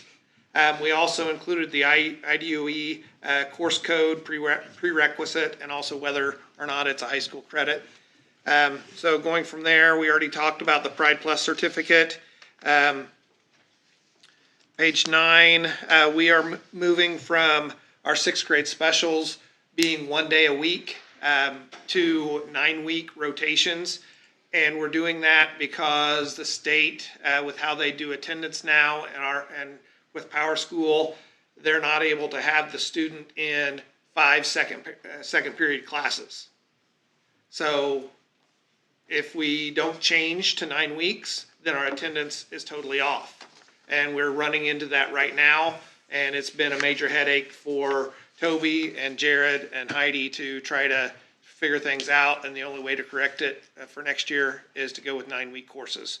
The teachers really like that, because right now they see a kid once a week. They'll see a kid for every day for 9 weeks, and they'll be able to get a lot more accomplished with that. Which one is that? 6B? That was for the 6th grade. That was 6th grade. Another change in 6th grade, there's also a course fee increase there with art, but I'll cover course fees at the end. The state is requiring a civics course to be offered sometime between 6th and 8th grade. And so we're looking at putting that in our second semester of our 6th grade with our social studies teacher teaching that civics course. So elective courses for 7th grade, SRT, everybody has SRT now, so we don't need to put that as an elective, but one of the changes is moving the business IT course to a 9-week course rather than a semester course. And that comes around because of sharing teachers and with the high school and making things fit in. The graduation pathways have altered some of the courses that we're offering, which means that some teachers that were available are no longer available to the middle school for as many periods. So we've had to change some things up. So that's one of the side effects of that is moving the business IT to a 9 weeks course.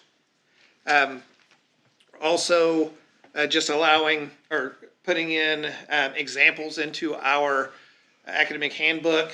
Sometimes you can say things in words, or even talking to the parents at meetings that they don't understand it unless you actually show them. So we put in sample schedules so that they can see what we're offering. Page 18, again, just a couple samples of what we're offering.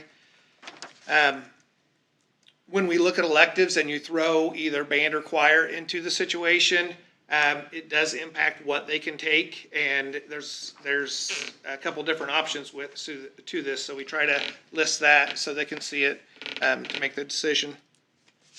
8th grade course offerings, we're dropping engineering technology, and we'll talk about that more in a minute because we are upgrading it. The integrated chemistry and integrated physics, we are dropping those classes. We had students going to the high school to take that class instead of their 8th grade science class. I really don't know that it was a benefit to those students because those are the students that are going to be going into the advanced chemistry anyway, and they're going to be taking physics. So doing this as an 8th grader in a class that had high school students who in the class that were not advanced, it really was difficult for the teachers to push the advanced 8th graders forward while working with those high school students who weren't advanced. So rather than offering that and having it to water it down, we are just having an 8th grade science class where we're going to be able to push that forward, and we'll still hit a lot of the chemistry in there. We won't get to as much of the physics, but we'll definitely hit the chemistry in that advanced 8th grade class. And when you look at teacher retirements, that played a role there as well. Page 19, Spanish is being dropped from the Group 1 elective, and the reason why we're doing that, even though it's been in our handbook as an elective for a few years, we haven't had anybody take it. And the reason why we haven't had anybody take Spanish is because if you take it as an 8th grader, you're taking Spanish 1. So as a freshman, Spanish 2. As a sophomore, Spanish 3. Well, if you don't take Spanish 1 until you're a freshman, you can get dual credit as a junior for Spanish 3. So us offering Spanish 1 takes the opportunity for students to get the dual credit away. So we have not pushed that, and we kept it in our handbook just in case there were parents that wanted that. But when it's been mentioned and I've explained that, no one has wanted it. So we're just dropping it.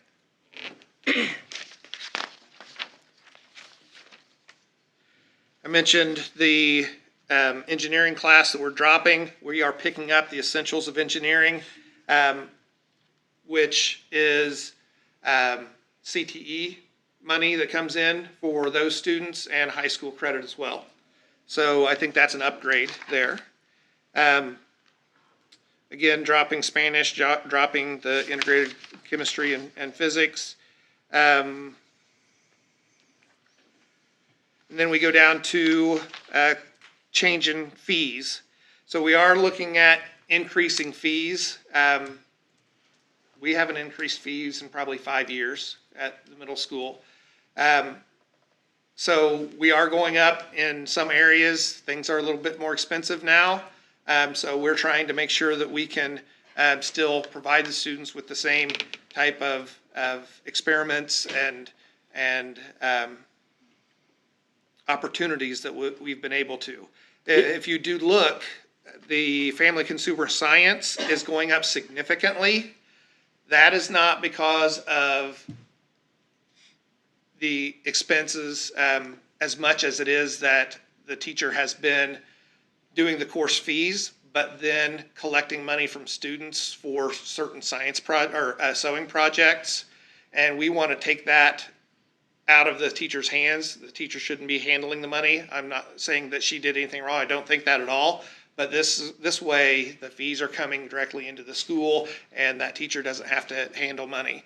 So in reality, there isn't much of a fee increase here. It's just the difference between it's being paid up front compared to being collected later. If you didn't raise the prices, what would the balance be? Would it be in a negative? Well, we really wouldn't be able to go into the negative with fees, either come out of the teacher's pocket or wouldn't do it. they wouldn't offer it.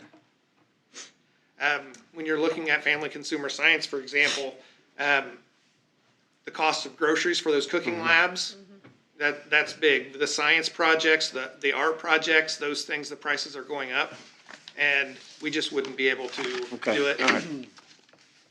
So we'd have to figure out a different way, and I think probably it would be less hands-on, and I think we have a lot of kids that need that hands-on work. Yeah, yeah. So I think that's all I have. Any questions for Mr. Bundy? If there are no questions, we have. Actually, I do have a question. I apologize. I didn't want to drive your train of thought off the rails. The sixth grade part, just going to 9 weeks and changing how you're doing that, how does that affect Mount Carmel and Laurel sixth graders, or is it going to put them at any disadvantage or anything? They are at an elementary. They do daily attendance. Since we're at a middle school, have 7th and 8th graders, we do period attendance, and that's the difference. They can still do their grades or 1 day a week, and it will be fine. For us, it throws our attendance off. So I don't think they would need to change at all. It's just something we have to change to keep our attendance in order. I just don't want them to be at a disadvantage when they do get to 7th grade. That's all I was asking. Yeah, I don't see that as being the issue. Now, obviously, if there's four 9 weeks, there's 5 days a week, right? So we're not throwing that fifth special out. What we're doing is we will have our sixth grade teachers work with the media specialists to schedule time for media skills, probably during SRT or other points where they can even it could be during sometimes during reading block. We don't want to take that out all the time, but going to the library and doing some research skills or getting books for the students to read, all that can still be handled. So I don't feel like we're losing anything, and I think it's actually going to be more productive for our students, and the elementaries can do it still how they have always done it. Any other questions?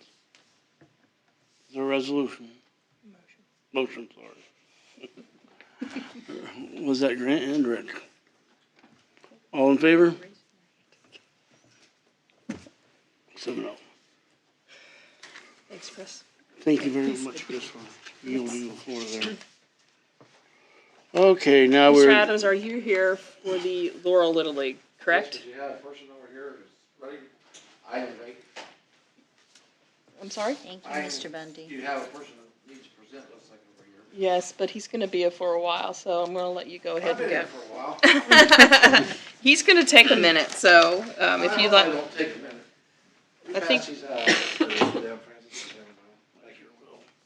How are you, Beth? Good, how are you? How's school board, Kev? Great. Good. How about you, Brandon?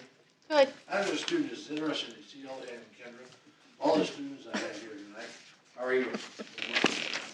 Smooth salesperson here. So Mr. Adams is here presenting Little League repairs at Laurel. Yes. Right, all right. I got a microphone, I like this. Okay, give me an ego trip now, Beth. Now, what I wanna do is we wanna put dirt on the ball diamonds out there. We wanna get permission from the school. We're gonna get about $2,000 worth of dirt and do both ball diamonds. It tells you what it is, Mr. Isaacs, and I know you've coached sports and had to raise money to do things like that. You'll have an idea what we have. Kevin will too. Beth was athletic director. She will too. So I'm just telling you, the town board will pay up to $2,800 to put dirt on both diamonds. We're gonna drag them, skid them, put the dirt on it, make it playable for the kids. We want to have a nice place to play. We're trying to clean up the town, and it's part of cleaning up the town. So we need to get the school board approval. They also wanted to paint the dugouts. But I think now, since it is the school's property, we have to come to you. And I think the school should paint the dugouts instead of us, because it's your property, and you're gonna want it. Now, is that a problem, Beth? No. That was good. I like the way you presented that. That's good. Well, it just is, because if we gotta come forward to get approval to put dirt on the diamond, then I think that since that dugout belongs to the school and you see, like, we exist so students can excel, I think you want that dugout to look nice. And also, we have to mow the grass as the Little League, but since that's part of the school, we're doing the dirt. I think the school ought to go ahead and mow that. I've been out there when kids have played and the grass is up to their ankles. Now, you know, we talked about the good things and bad things in Franklin County, but we see that out in Laurel. You know, I'll be real quick, but there's a guy who's worth $100 million. And I begged him for money. Begged him for money. And he finally gave me $30,000. And we were able to do our gym, put in some new baskets and everything. But you know what he told me? He said, "You're a hellhole. You don't deserve anything." So the government does nothing but put money into your coffers and gets nothing out of it. He said, "How do you justify giving $30,000?" I said, "Well, human rights. People have a right to clean water. They have a right to a safe place to live." And I said, "That's what you're adding to if you're here to help kids." So, but you know, I'm not afraid to say those things. I've been out there for a long time. And I'm going to say one other thing, and then I'll be done. The school board. I taught for 40,000 years over here. And we had and all these people are up here are a lot better teachers than I was. They really were. And they're smarter students here and everything. But I got a good bounce back from the kids one day. You won't like the bounce back.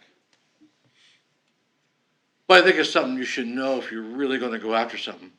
3 years ago, they were all excited about building a field house. And the field house didn't come. One of the board members told me, he said, "I will never vote for anything for sports." They said, "You'll never get a field house as long as I'm here." I think it cost that person. But I would hope you wouldn't go cheap. Because here's what the kids said in the class. You talk about AP classes being so important. I'll tell you in the school board and feel it. I said, when we build this field house, it'd be nice to go as partners down here with the Gilmans and people, have a pool where you can rehab. When I get old, I need to walk around a pool. You have a football practice facility, you have basketball, soccer, everything where people can do it, and you have a nice facility. You know what the kids told me? This is your AP classes. This is the cream. They said, you know what a arena would be here in Franklin County, Mr. Adams? They'll put up 4 poles and throw a tent over it. The kids all clapped and cheered in the room. And I said, "Oh," they said, "Tell us that's not the truth, Mr. Adams." I said, "No, I believe you." Now that's our best. Saying they want to get out, so we do have to do something. Mr. Isaacs, there's no shadow on you as a principal. You're a good principal, a good boss. You're good at what you do. But this thought has really sank in there, and that's the thought you got to fight. When you go to market things too, if you're going to market them for 5 or 10,000. Mr. Adams, you're here for the Little League? Yes, I am. Can we go back to the Little League, please? We've been here quite a while. You know what? I have too, and I've sit and I've listened. And So we these have a things- now, place, look, wait a minute, we have a Francis. place for no, I'm running the meeting. We have a place for public comment. You're more than welcome to make it. I'm just But making my we're public trying comment. to listen to the Little League to make our decision. I'm trying to help you. But that's it. Every time we try to help, you get shut down by voices who know better. So, you know, you win the day, Francis. But if you want this place to go, it has to go out and pick up. Just real quick, since you're saying that, so you think you're the only one that cares about Laurel? No, I care too. Oh, you do? So let's not go too far here. I think we need a motion for the improvements on the Little League. I agree with the dirt, and we'll look into the painting. Fair? Okay, I'm all into it. So can we get a motion? So to know to order the dirt? Absolutely. I'll make a motion. Second. Second, Beth, all in favor? Thank you, and I appreciate that. And people remember now, I talk government. First Amendment right to free speech is the most important thing we have. Thank you, Gus. Thank you. Thank you, thank you, Ms. James. Thank you, everybody. I appreciate your time. Well, we appreciate you coming in here and letting us know these things. Well, no, Francis, don't say that. You're mad at me. No, I'm not mad at you. You'll get over it. We're neighbors. I'm not mad at you. Ernzo, aren't you glad you came? Thank you. Ernzo. And on that note, we would like to talk. I am Ernst Brown, Fanning and Howie, architectural firm out of Indianapolis, and I'm excited to present to you guys as board your renovations for your stadium and track renovations for the high school. This isn't going to be just a Band-Aid. We're not going to just do 4 poles and a tent. This is going to be a $1.2 million project that is estimated right now with Sprint Turf. And really, the whole entire scope is we wanted to approach it with a brand new eyes. We know that when an athletic project starts, it starts and then it ends, and nobody really wants to go back to it. Because, I mean, it makes sense. If you're spending $1.2 million, you don't want to go back another 15 years and spend that all over again. So we wanted to make sure that we took one good swing at this and provided you guys with a very strategic plan that's going to give you all your wish list items and give it to you guys within your guys' budget. So I'm going to provide you guys with a full set of drawings so that you guys can just hold on to these if you guys would like. And then I will actually just go through the items that you guys are receiving with that $1.2 million estimate. They The have drawings this right handout. now. This- Yep. They all have this. Okay, perfect. Big copy. You have the big Yeah.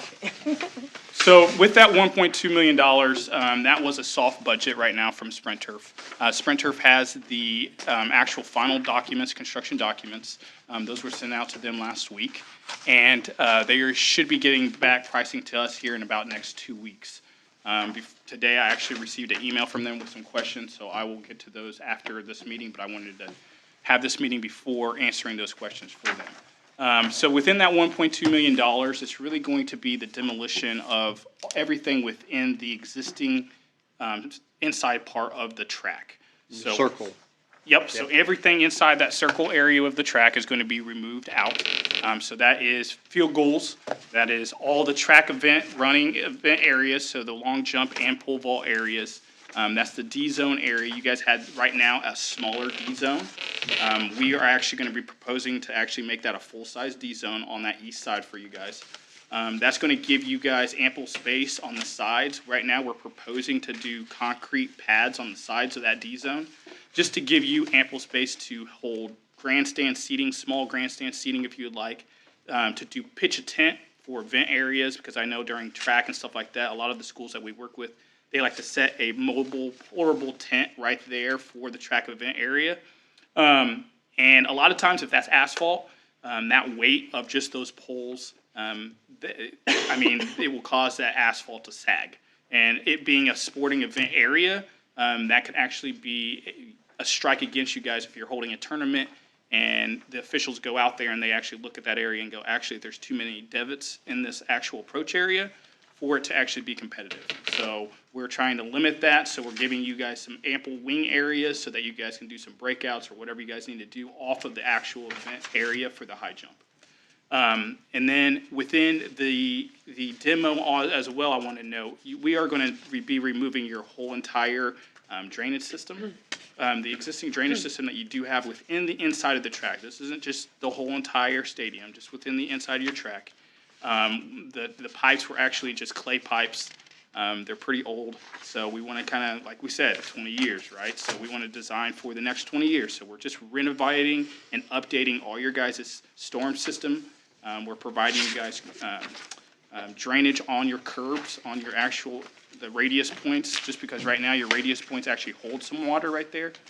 So we're providing you guys with a whole new infrastructure, all the way from ground, all the way up. So that's drainage, aggregate base. What are you gonna do with the sod? The sod that we actually are doing, we're actually gonna be stripping the sod, and that's gonna be hauled off-site. But the topsoil, we have talked about that, the school knew of owners and individuals wanting that topsoil.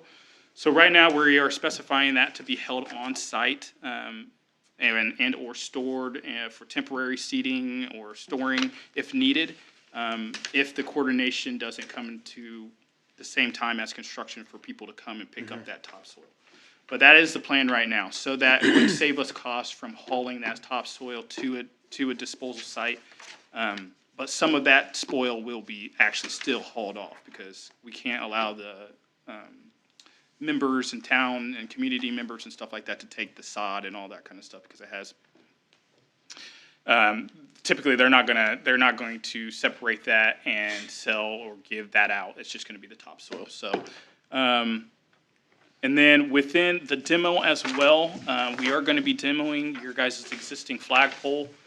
So you're going to be getting a whole new flagpole as well. And then within the new build, you're going to get in a full synthetic turf field. And this is going to be the best of the best, the Predator series, which is a dual fiber.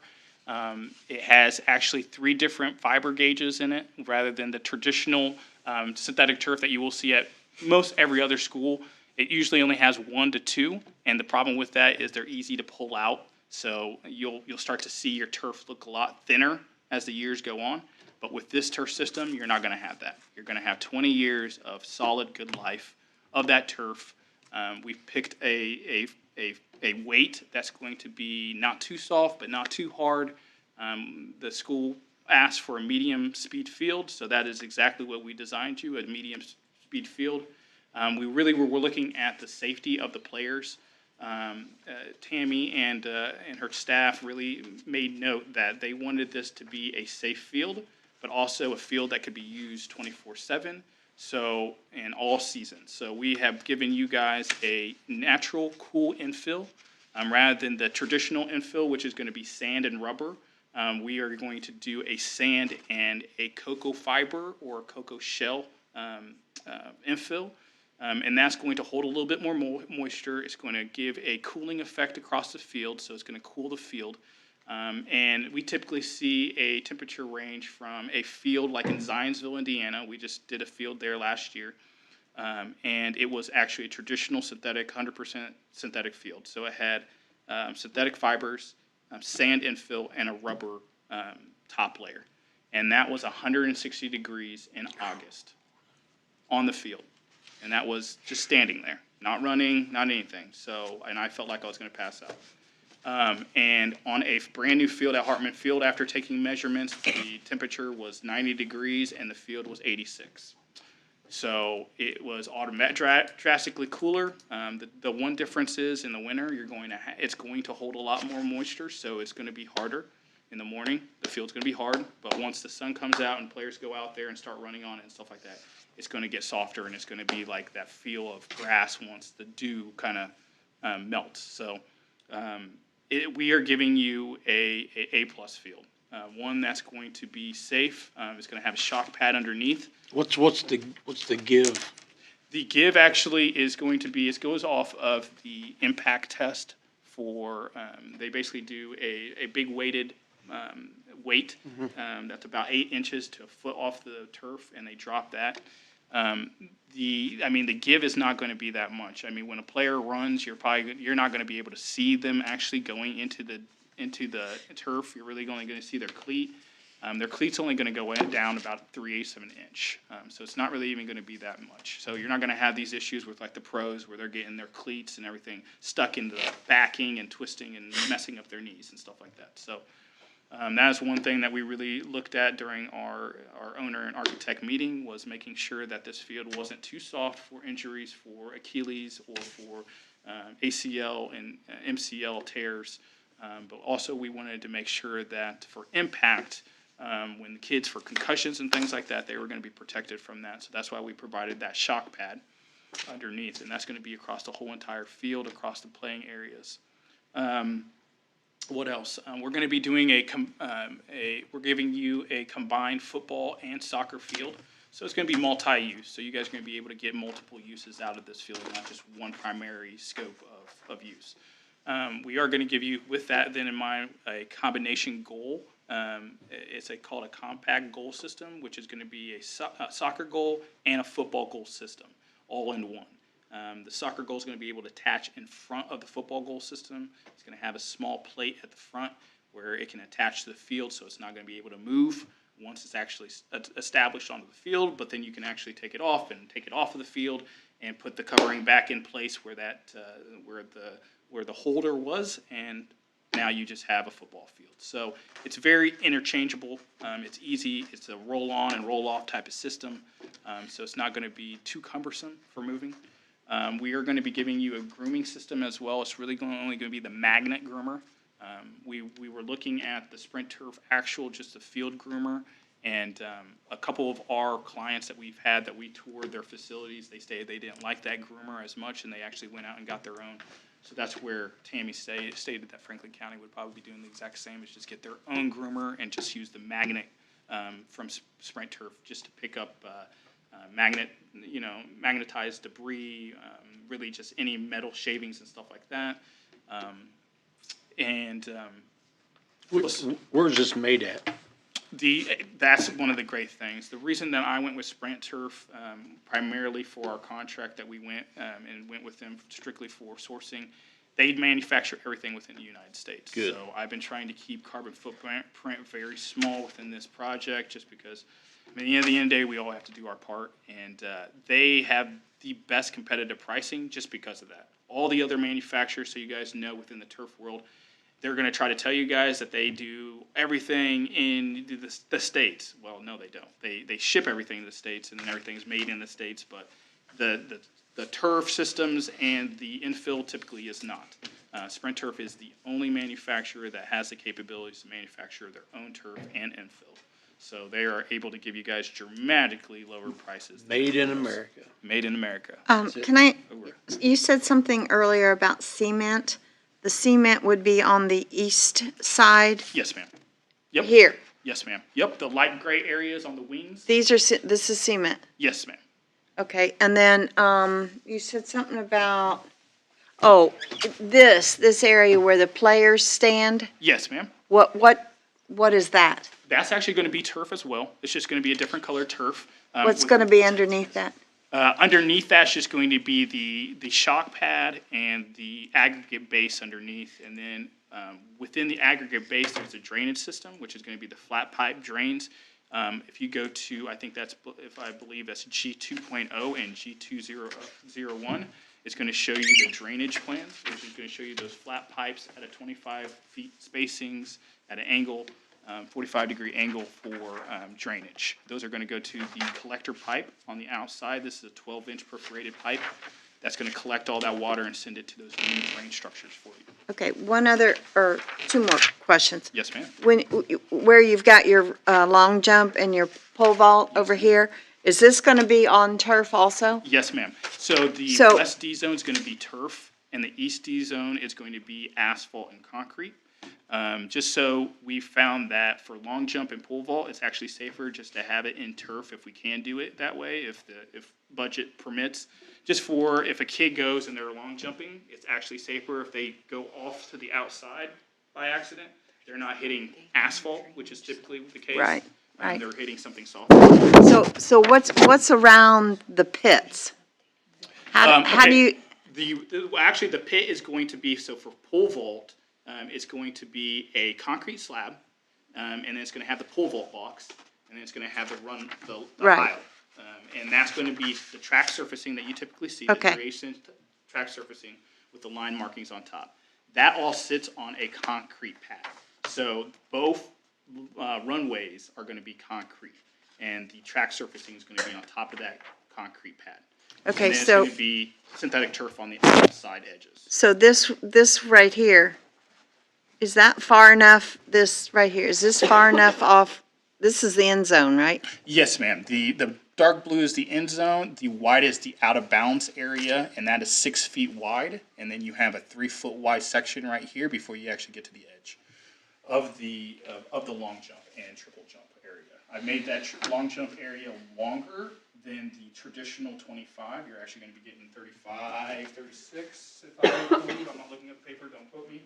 But it's close to that. It's long enough for triple jump, so now you guys are able to do triple jump, which Batesville, Greensburg, and all of them are not able to. So, I mean, that's one thing that you guys are going to be able to have. I'm just concerned, and I'm sure you did fine, but if we have like a big end zone here thing, like everybody's in there, we're not gonna probably get to that pit area or that.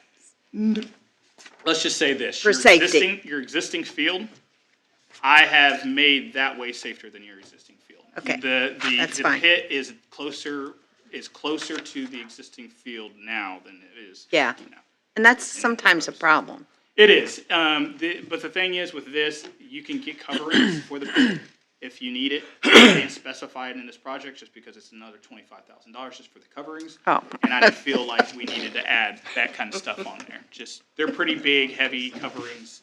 But I mean, and they work. I mean, they're really nice and they work, but We can get some old gym Yeah, pads get some old to put out pads. there, yeah. I mean, that's what I see a lot of people do, is the wrestling mat pads, they'll put them out there for an event Yeah. or something like that. But honestly, I don't believe that you're gonna have an issue with it. Like I said, there is a 6-foot buffer from the back of end zone to the actual white area, 6 feet. And then there's an additional 3 feet or so from where the actual edge of the long jumps begins. So- Okay, and then flagpole, you said that's going to be a big commercial flagpole, correct? Yes, ma'am, it's gonna be 60 feet from finished grade of turf to top. Okay, and I don't know, I know the neighborhood over there, when we put our flag up and we've got to hook onto our flag, it hits on that flagpole. Okay. So, I mean, it's very annoying if you're outside, because And they those, don't like hearing that ting, they don't, ting. ting, ting, ting, ting, so, When we install it, that's gonna be one of the things that we'll see if it does that. And then if Okay. it does, then we'll have to see if the contractor can find something to. and then lights, will there be lights on the top of the pole? There will not be, there's just an uplight, and that's, From the uplight. Uplight. yep, just an uplight for the, but we didn't specify it was gonna be up 24/7, so we didn't specify a permanent light. for Just the- a couple of things to note. We are not taking this to bid. We are going to use Sourcewell. I think 2 or 3 years ago, we did use that for the lights. We don't have to do that because we are using Sourcewell, because we want Sprint turf because of the coconut fibers infill. Second thing, he's talking about drainage. We have shared all this with the APC as well, and we are getting a thumbs up as well. So that part should not be an issue as well. So they stated that they're gonna be issuing us a construction permit, and we do not need a drainage permit. So they wanted me to check, drainage coefficients, just because of we have a 12-inch collector pipe that is collecting all that water from those flat pipes, and it's outflowing through existing 8-inch, 6-inch, and 10-inch pipes. So their problem was, well, that math doesn't make sense. How does something go from a 12-inch to smaller pipes? And we stated, well, it's perforated. So that pipe is a perforated pipe. It has holes throughout the whole thing. And it's sitting in a trench, which is 36 inches wide at the base and about 6 feet wide at the finished grade. So it just flares out at the top. Do you So got really, what- all that water is Do you going have to be gravel? held Do in you have the gravel underneath of it? It does. Yeah. It has number 8s throughout that trench and all the way around that pipe. So, I mean, it's going to be 5 to 6 feet of aggregate. So, Okay, I'm going to ask one more question, Yes, ma'am. and then I'm I know, going I'm to be getting- done, I'm getting real done, technical, done, yes. done. Are we replacing all the wiring for the scoreboard, the underneath when they we take had this? specified for new conduit lines and new electrical lines for the scoreboard, the existing scoreboard, The a bunch of the 30 things that we were yeah. removing. But the scoreboard has gotten taken out of the scope of work just because of price inflation, and the scoreboard doesn't really need to get replaced at this point. So we took that off the list, so that is not going to get new conduit lines and new electrical lines. But everything else that we have stated, the new time clocks, Yeah. the existing irrigation that you guys had within the field, that's gonna all get yanked out because they said the heads aren't even working. So all that's gonna get taken out, and you are gonna be getting new electrical throughout that interior of that field area. So that means you're gonna be getting at all the rally points for the track. You're gonna be getting a new comm box and power station areas so that you can provide signage right there for the relays, times. You can do a time clock right there. But then also for football, at the team coach areas, on each right side, you're going to have a power adapter outlet right there too for power. And if you have any wireless speakers or anything that you need to and provide power to, you're going to have that access right there too. Talk You're also about going to be. when you're taking out part of that track and replacing it and how we're gonna handle that Yes, situation. we do have in the scope for the refurbishment of your guys' track. We We- know that did you we just have guys that done? just did that 2 years ago. Yes. And the only reason that we're going to have to do that is because your guys' existing track sits on a cinder-based track, from what we've been told, which is not ideal at all. So we just know that within construction, they're going to be putting 2-ton trucks and vehicles across some section of that track to get into the interior of that track. So one big section of that track, which we've already specified for the contractor, is going to be the east side of the track, since they're already going to have to come through the east D zone. That probably a 40 by 40 section is going to need to be replaced fully, all the way down to base, all the way from the sub base, all the way down. New aggregate, new poured, take out that cinder track in that section and build it all the way back up. So that's going to open us up to a bunch of problems, because Trying who to knows ma- what we're going to trying to find match out. it up. They're going to try to have to match it up. And if we Yeah. don't put, if I didn't put a track restoration for the whole entire track on the project, you would just have one section that looks completely brand new. Yep. And it would just stick out like a sore thumb. So I've specified that they would just go through and provide a cushion coating system, which is a 3H system, which is 3 sprays. They'll go around and spray basically the black EDM rubber in sticky membrane across the track. 3 layers of that to get a fresh new look, so that it blends in that new section with the rest of your track. And then they would give you new lines. So it look like it almost did 2 years ago when you got a brand new track, but it's not a full track actual system. Because we had an issue in lane 1 as well. Yep. Because Because, out well, of bounds. yeah, lane 1, around the radius points, you're supposed to have 8 inches of out of bounds area from the inside lane 1 to the edge of track. You're supposed to have 8 inches for safety. So if a kid's running there and he goes out, he doesn't go off and twist his ankle, because there's 8 inches right there. Right now, you do not have that on your east and west D zones. Right now, on your east D zone, you have about 3 to 4, and on the west D zone, you have maybe two.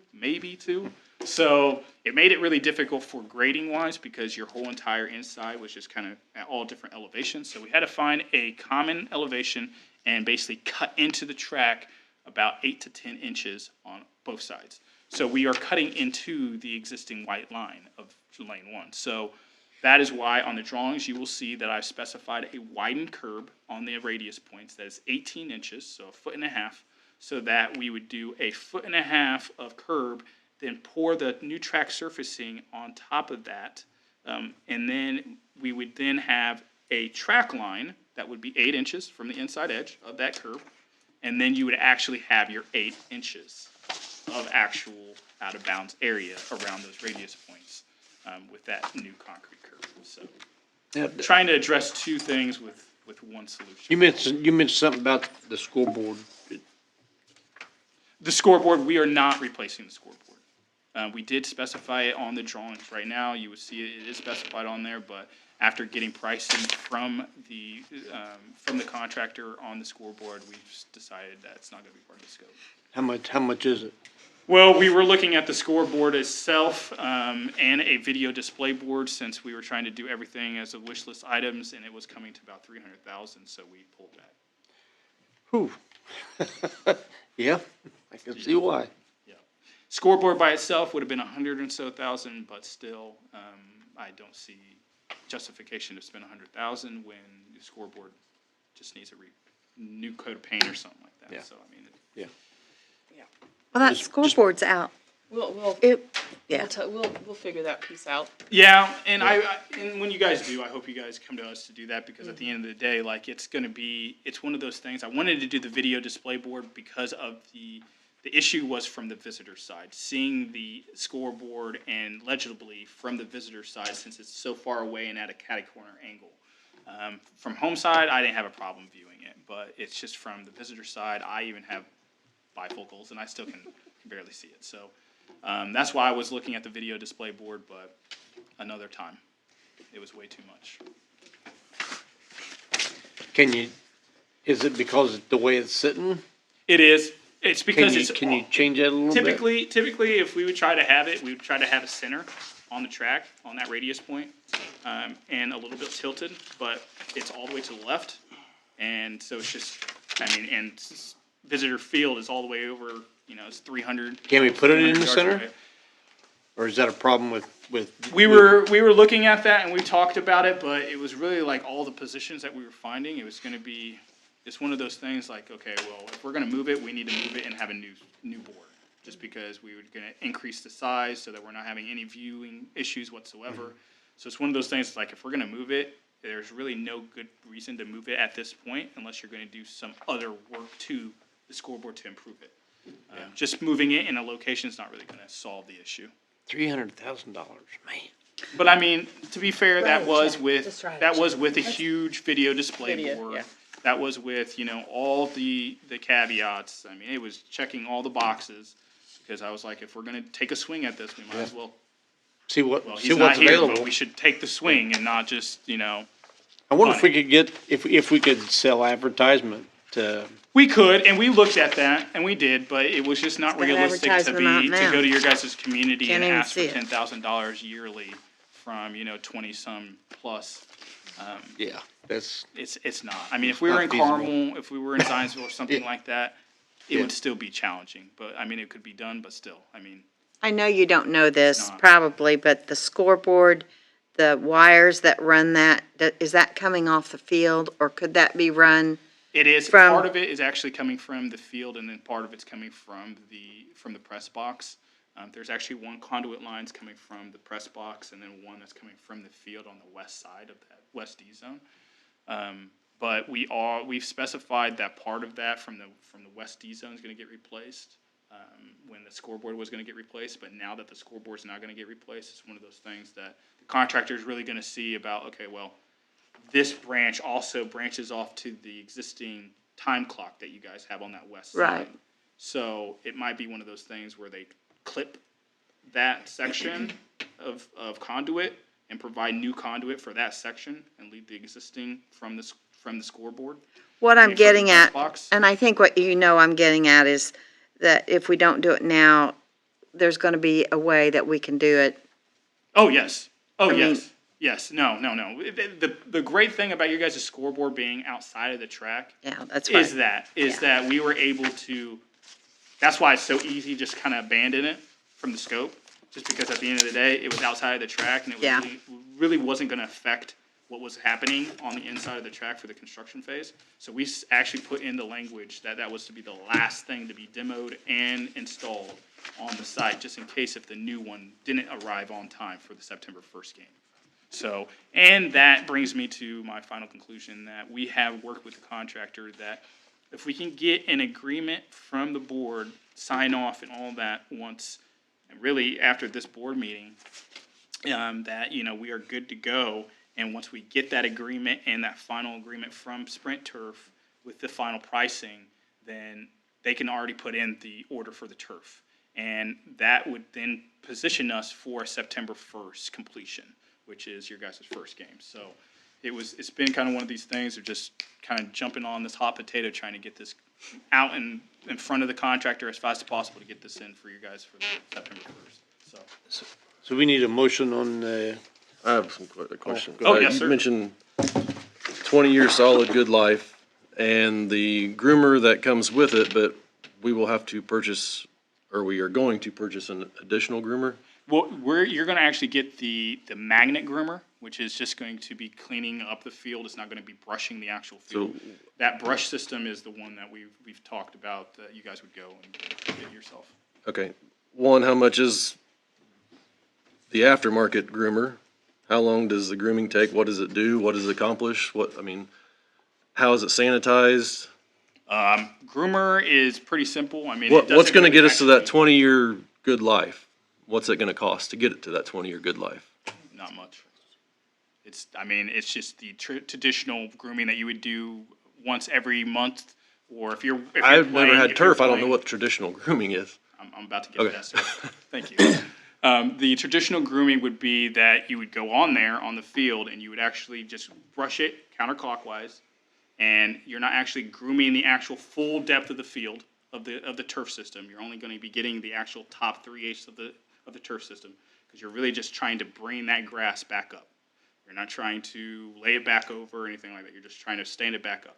So really, that's all the groomer does. It's really going across and just picking up those fibers and standing them back up. Because this turf system, since it has 3 different strands of different turf gauges, it's going to fall like natural turf. So like in the summer, when the sun comes out, it's going to start laying one way. Once the sun is on this side, once the sun starts moving across the field, it's going to start switching. So with all that moisture, so it's going to look pretty much just like alfalfa or Kentucky bluegrass. To actually maintenance that for the groomer, your maintenance individual is just going to have to tow a gator, tow it with a gator back and forth, a 4-wheeler, anything light, any light mobility machinery. And with the magnet, they literally just do it the exact same way that they're doing it with the groomer. Counterclockwise, back and forth, get everything, all that debris off, and then that's when they run the groomer behind that after that. 20-year life expectancy, just with that standard grooming pattern right there, you're going to have, you should have 20 years easy. Especially with that shock pad underneath, that shock pad is going to actually help that turf system not degrade faster, just because that backing we have a 3-layer backing rather than a 2-layer or 1-layer backing. This Predator series has 3-layer backing system. So when it's laying on top of that aggregate base, it's not just rubbing on the aggregate, right? So then the aggregate's not going to just degrade that backing. It's going to be on top of a shock pad. So every time that there's motion, it's just going to be hitting a soft protective padding rather than that aggregate base underneath. So that's going to actually add a lot more life expectancies to your system. Do you have a sample? I do not have the sample with me.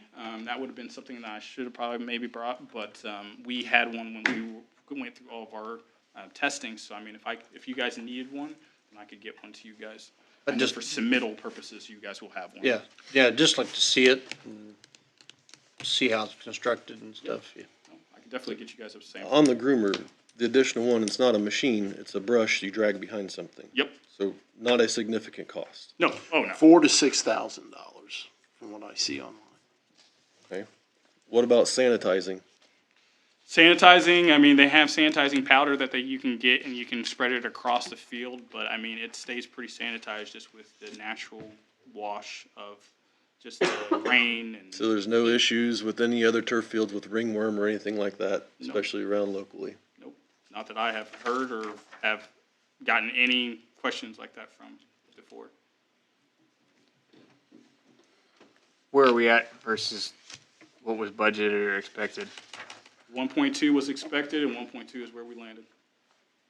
1.2 was what we actually were hoping for with just the base bid. We got a lot the more standard stuff. So There's going a lot with more part of Sprinter, it now. they have packed in a lot for $1.2 million with all wish list items. Any more discussion? I never would have thought of sanitation. That was a really good question. I can't remember off the top of my head who I was talking to, but there was some issues with ringworm, and That's a good it's just like a thought. wrestling mat. It needs, you have football players out there bleeding, sweating, spitting. Just like any other field. Any field that is non-natural, 100% material is going to have some type of possibility for infection. So, that's one of the biggest things that we've specified. When you guys go through your maintenance program, after the field is constructed, Sprinter will go through a whole maintenance with whoever you want be there for the maintenance training, and they will show you guys exactly how to prepare, how to treat, how to take care of. If you have questions, if there's infill that is getting kicked out of one area, then they'll show you how to apply more and then brush it in. So it's a whole entire system that you're going to be getting with them. Well, that's kind of my question. What's the ongoing cost for maintenance if there's no rubber pellets? Nope. You will have a attic stock of infill, which is going to be stored on site wherever you guys have chosen to store that. And then whenever you need more infill, you just grab that. They always say to keep a bucket of infill close to the field in a locked area so that you can just grab that before a game or during a game and have it right there so you can spread some more infill as needed. But with this natural infill should stay into the turf system, into the tough, a lot easier than rubber. Rubber, you see kids run, you're going to see this rooster tail behind them. With this, you're not going to see a rooster tail, and if you do, it's going to be really low to the turf rather than really high, and it's going to be brown, so you're not really going to tell. It's going to look like dirt, and that's why we really like it. What about the paint? How often does it have to be repainted as far as lines and logos? And The line, there's no paint whatsoever on this field. So it's going to be all turf fibers are going to be the color needed for whatever the event area is. So if it's white line, there's going to be white turf right there in that section. If it's a yellow line or gray line, then it's going to be gray turf.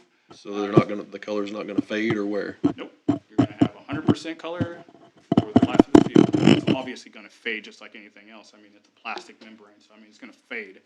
It's just not going to fade to the point where it looks dull, just like, a football field after, a muddy game or something like that, and everybody's running through it. It's not going to look like that. Lawrenceburg is getting their field redone. And they've had it, how long? Long time. I mean, let's just say Zionsville just replaced their field, and they had a horrible field. They had a horrible field. We designed the field, and we told them it was a horrible field when we designed it, but they wanted that field, so we gave them that field. It lasted them 10 years. Looked perfectly fine when we replaced it, and I was like, why are we replacing this? But they wanted to replace it. So this field is 10 times better than that, and that lasted 10 years. So, I mean, your guys is going to last 20 years and look decent by the time it's done. Do you guys warranty it for so long? Like, say something did happen. I know you say that it's supposed to last 20 years, but what if something happens within the next year or two?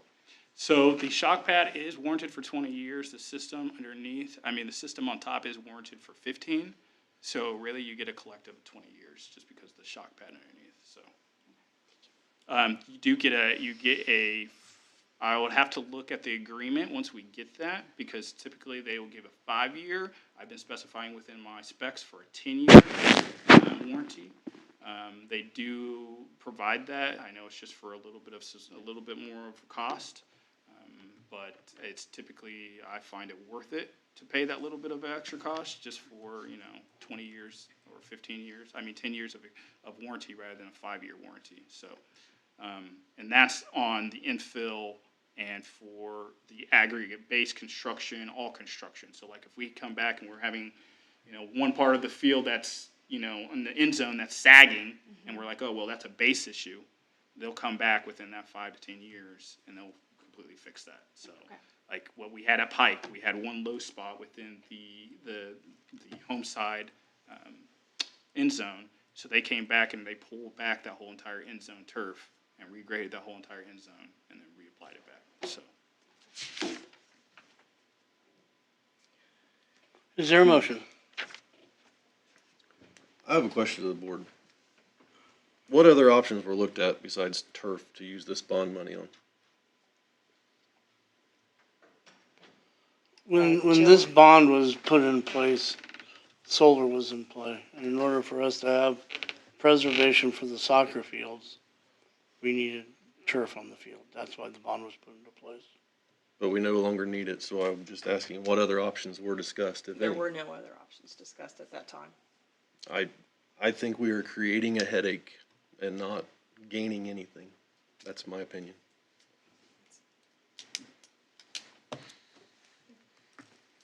We're going from 3 teams using the field to 5. Assuming, are boys and girls soccer both going to use this for games? Possibly. Okay, so we There went would from be 3 times football where- teams to now 5 teams. Where are the practices going to take place when the games are going on? We have that other field. We have 2 soccer fields and a practice football. But on grass. Right. So we'll be practicing on grass to play on turf. I don't see the gain. Again, that's my opinion. Any other discussion? Is there a motion? Rick? Seconded? Beth? All in favor? And all opposed? Thank you very much. You are welcome, sir. Safe travels. We're still not done yet, so All right, well, thank you. be in touch with me this week then. Yes, Okay. I will be in contact then, Tammy. Okay, thank you so Thank you much. so much. Thank you. Board policy is up next. Yes, the only thing I'm just presenting the next round of board policy. This is not an action item. Just we'll start looking over the 400s, and we'll bring it back the next board meeting for approval. Any discussion on this? Okay, next up is, well, we'll just skip that next one. Oh, no, wait. It's the Board of School Trustee resignation. Yes, Grant has submitted his resignation from the board effective May 5th, 2023. So I had some career and family changes and will be moving out of my district, so I'd no longer be eligible after the end of the school year. Are you at large? No, I'm in a district. And I've appreciated serving with all of you, and things just, life threw a curveball or several curveballs, and things changed up a bit. So I gonna have to move on, unfortunately. Well, we will miss you as a board member, I can tell you that. You brought a new aspect to things. Okay, we need board approval for this. So if we vote no, you gotta stay, you can't move, is that how this works? I always wonder what happens if you reject a resignation. Honestly. I'm not encouraging you to try it, but I'm I'll kind make of a always wondered motion that that. we accept Grant's resignation with regret. Rick made the motion, is there a second? Was that Brandy or Grant? Do I have to abstain? I don't know. So, all in favor? Grant, quit voting, okay, just quit voting. Where are we now? The Laurel. Yes, permission, Laurel Little League is asking permission, as they typically do, to use the baseball fields behind Laurel for this 2023 season. Anyone want to say anything? They've used it for years. They've kept pretty good, yeah. There are a ton of kids that use that place, and it's a good place for them to be. So, is there a motion? So moved. Beth made the motion, Kevin seconded, all in favor? We got a 7-0.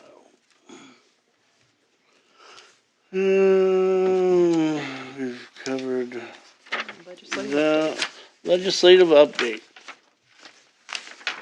Quickly, the I believe two bills that regarded the stating your party for elections, I think those are just in dead water. Things that do look like they're gonna pass, requirements for all students to complete and submit a FAFSA no later than April 15th. There are some exceptions, but it's Senate, House, some amendments sent back to the Senate, but they concurred, so that should go through. That's a good thing, I think. I mean, making sure that they fill it out if they or if they need to, even if they don't, just in case. Financial literacy responsibility course to be required.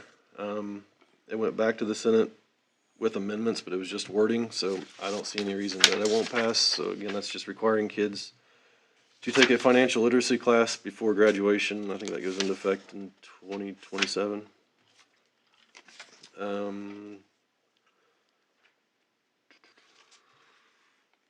21st Century Scholars Program, just the general, again, that through the House and the Senate committee unanimously sent that on, so that should pass. I have a question on that. Did they put a stipulation that if you sign up for that and you get it, that you have to enroll in the military?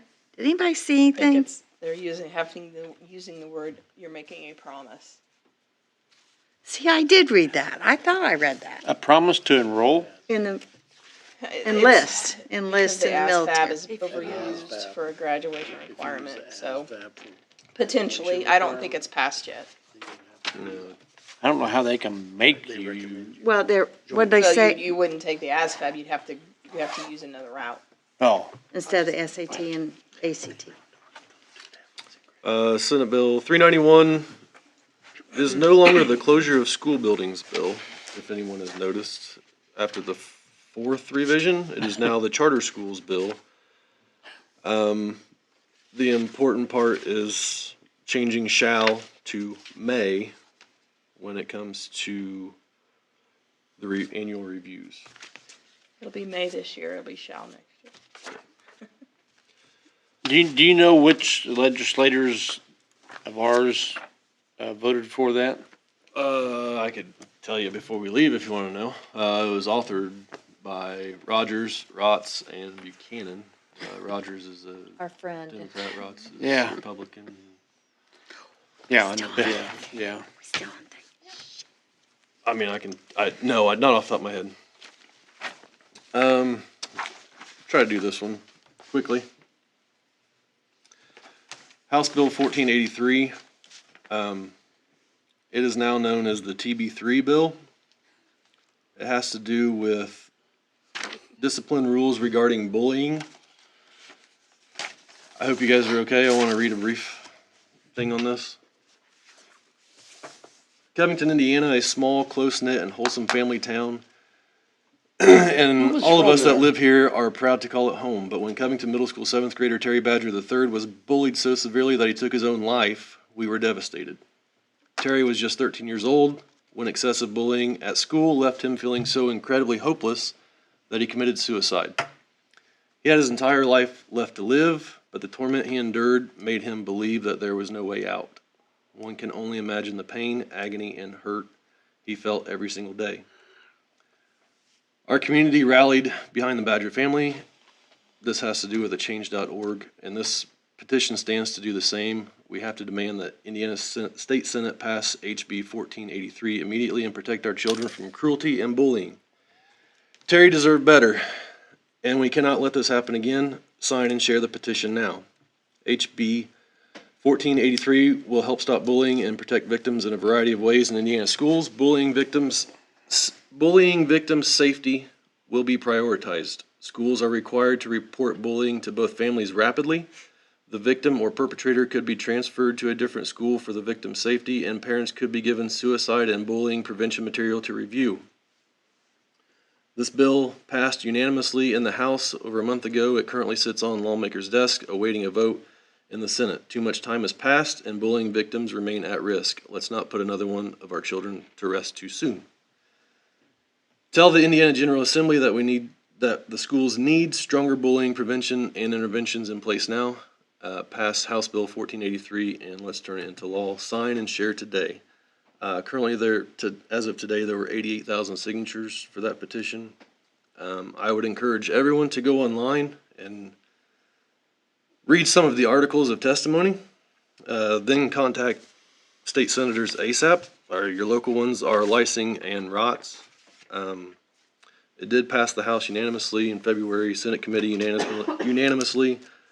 It is on to the Senate. I did reach out, and it does not sound like, let me say this a different way. It sounds like this should and will pass, but still, I would encourage people to reach out and contact and push. I will couple this with, we just passed board policies today, and one of them was anti-harassment, which kind of goes along with that. I won't pretend that I was close friends, but I went to school with his father and uncle, so it hit home. Anytime a kid commits suicide is very tragic. Yep. In any situation. But it That is all I happens. have. But it happens more than what people think. Yep. Thank you, Kevin. Thanks. Thank you. Any future agenda requests? I don't have an agenda request, I just have a question. Do we have an update on the storm damage? Well, we're still collecting the list. It's growing, unfortunately. Did it do any damage to the building? Not that we know of. It's just the internal Yeah, components. not the structure, just the internal components. Fire alarm, panel. What was the other another item? We had some switches that were Switches, bad. computers. Are they gonna have to run all new electric wire? No, no. The fire alarm panel itself was damaged, not the pull stations. But you can't get a new panel to go with our current pull stations because it's so old. Yeah. So the entire system will have to be replaced. Wow. Do So- we have any acknowledgements or recognitions? No. Okay, well, that brings us to adjournment. Our next board meeting will be May 8th, Who was that, Rob? 2023, right here, 7 p.m. At least it